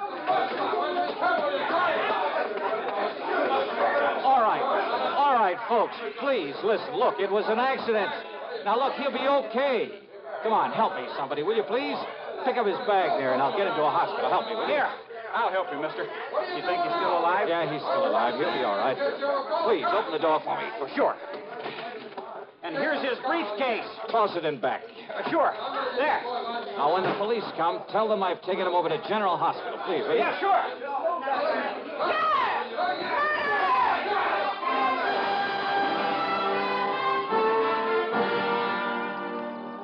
The nice-looking young blonde fellow I'd struck down was still unconscious when I got him to the hospital, but apparently had no broken bones or internal injuries. I showed my credentials, told them to notify the police of what had happened, that I'd be available whenever they wanted to question me. I told them to give him the best possible care, that I'd foot the bill. Then I went back to my car and took off again, cursing the delay that my own carelessness had brought about, because I knew the terrible danger to wherever Running-Off might be because of the deadly package he was carrying, because of the... And then I saw it, where the shock and impact of my sudden stop had knocked it to the floor when I'd struck the young blonde fellow. The delicate device that could have been the one, the only way of detecting that radioactive material. My one sure way of spotting Running-Off. It was ticking merrily away. Switch on or off, it didn't make any difference. Ticking away. Broken. Utterly useless.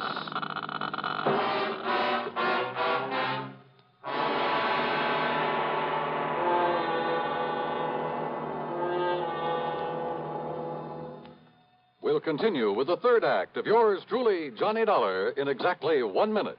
Constipation can be a problem for anyone, even doctors. And when constipation occurs, it's interesting to see just what doctors consider important about a laxative they might use or recommend. Well, a majority of the doctors we heard from had this to say. A laxative should be effective, gentle, as close to natural acting as possible, and a medicine that can be used with complete confidence. Now, X-Lax has been popular with many doctors and millions of people over the years because chocolated X-Lax is effective. Overnight, it helps you toward your normal regularity. X-Lax is gentle. Next morning, it gives you the closest thing to natural action. And that's why many doctors and millions of people use X-Lax with complete confidence. X-Lax, the laxative that helps you toward your normal regularity gently, overnight. Is X-Lax in your medicine cabinet? And now, Act 3 of yours truly, Johnny Dollar, and the nuclear goof matter.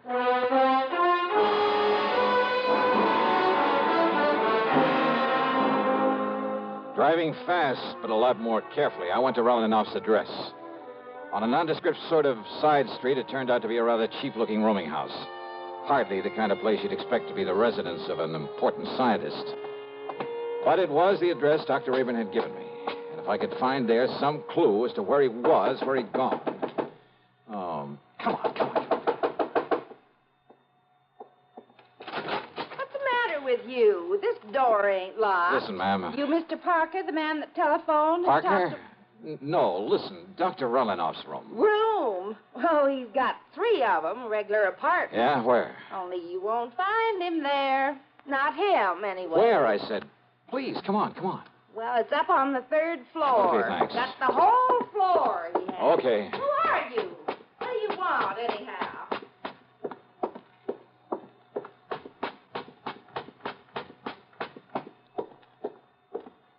Oh, great. I didn't get the key from her. Well, there's no time for that now. Here we go. The shades and drapes were tightly drawn. The room was dark. I felt my way along the side of the wall looking for a light switch, then gave up and headed over toward one of the windows. I never got there. You're not Parker. Huh? I thought not. Yes, sir.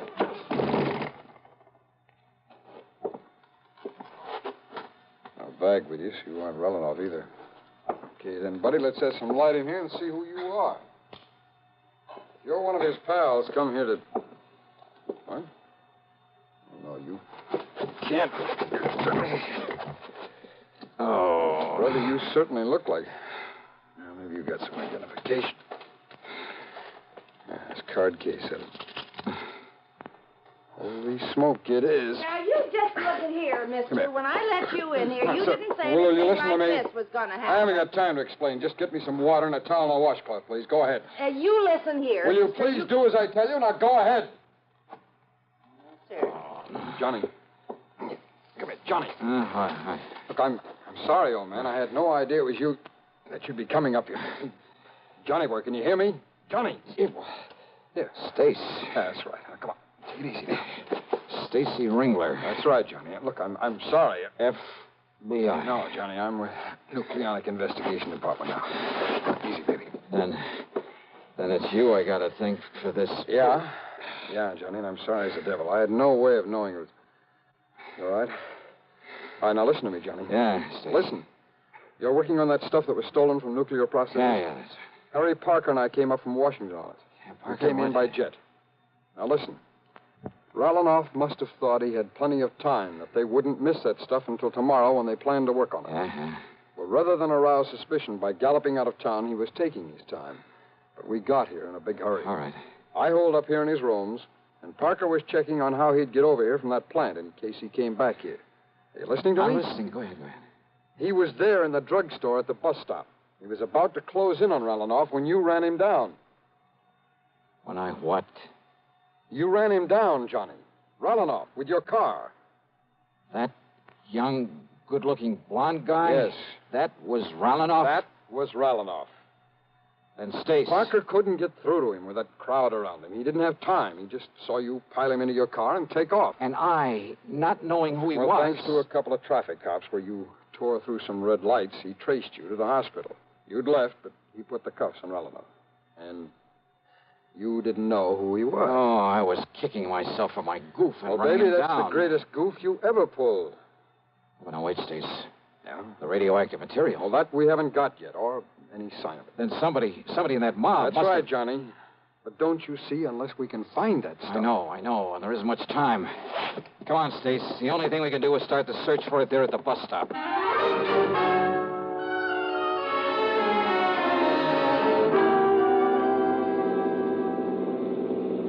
But, Johnny, unless we can locate every one of the people who were there. And Parker said there was a big crowd by the time he got out of that drug...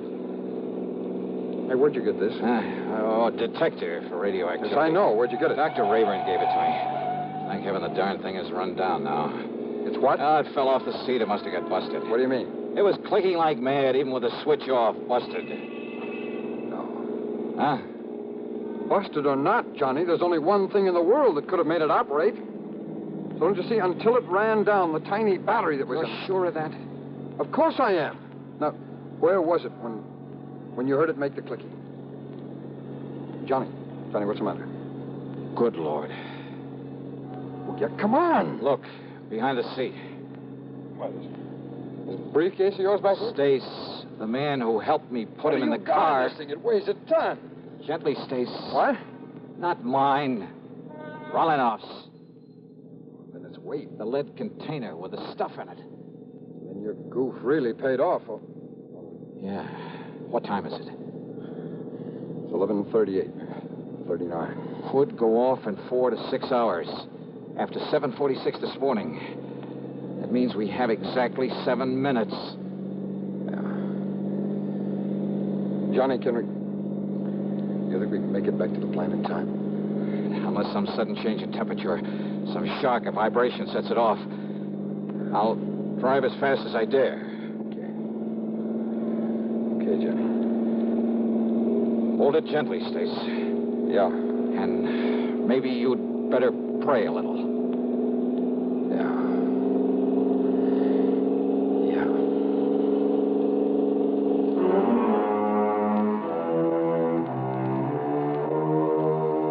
So, by some miracle, we made it. But only seconds before that tiny mass of nuclear destruction was due to become critical. Yeah, we made it by the skin of our teeth. But after all, what more could you ask? Expense account total, Oh, so what? I needed a tank full of gas anyway. Yours truly, Johnny Dollar.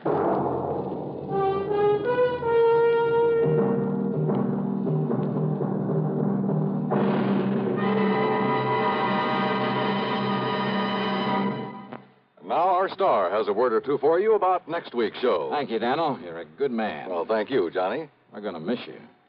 Next week, well, let's face it. The case I have to work on has more twists and turns and angles than anything you can imagine. It's called the merry-go-round matter, and believe me, the name fits. It all starts out with the loss of a valuable object of art, but from the collection of the wildest, most unpredictable old character I've ever known. What's more, he has a friend along, another character, just to complicate matters. And I'll tell you this, you'll get more than one shekel out of the whole affair. So join us, won't you? Yours truly, Johnny Dollar.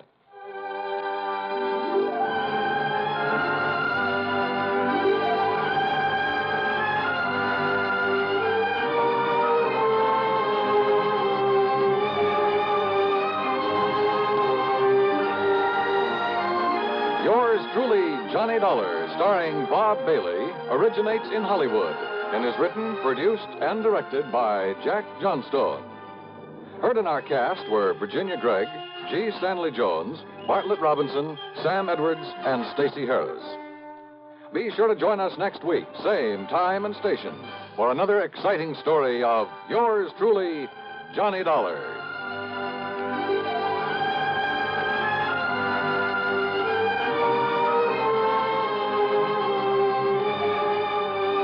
This is Dan Cubberly speaking.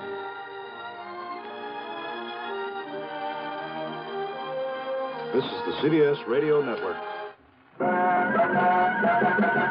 Better buys are your reward at Orange Motors for a Ford. Get your orange guaranteed from the largest dealer in Albany. In the heart of Auto Row, Orange is the place to go. Orange Motors has the parts, it's true, plus 44 years of experience too. Orange Motors, if you're wise, for better service, better buys.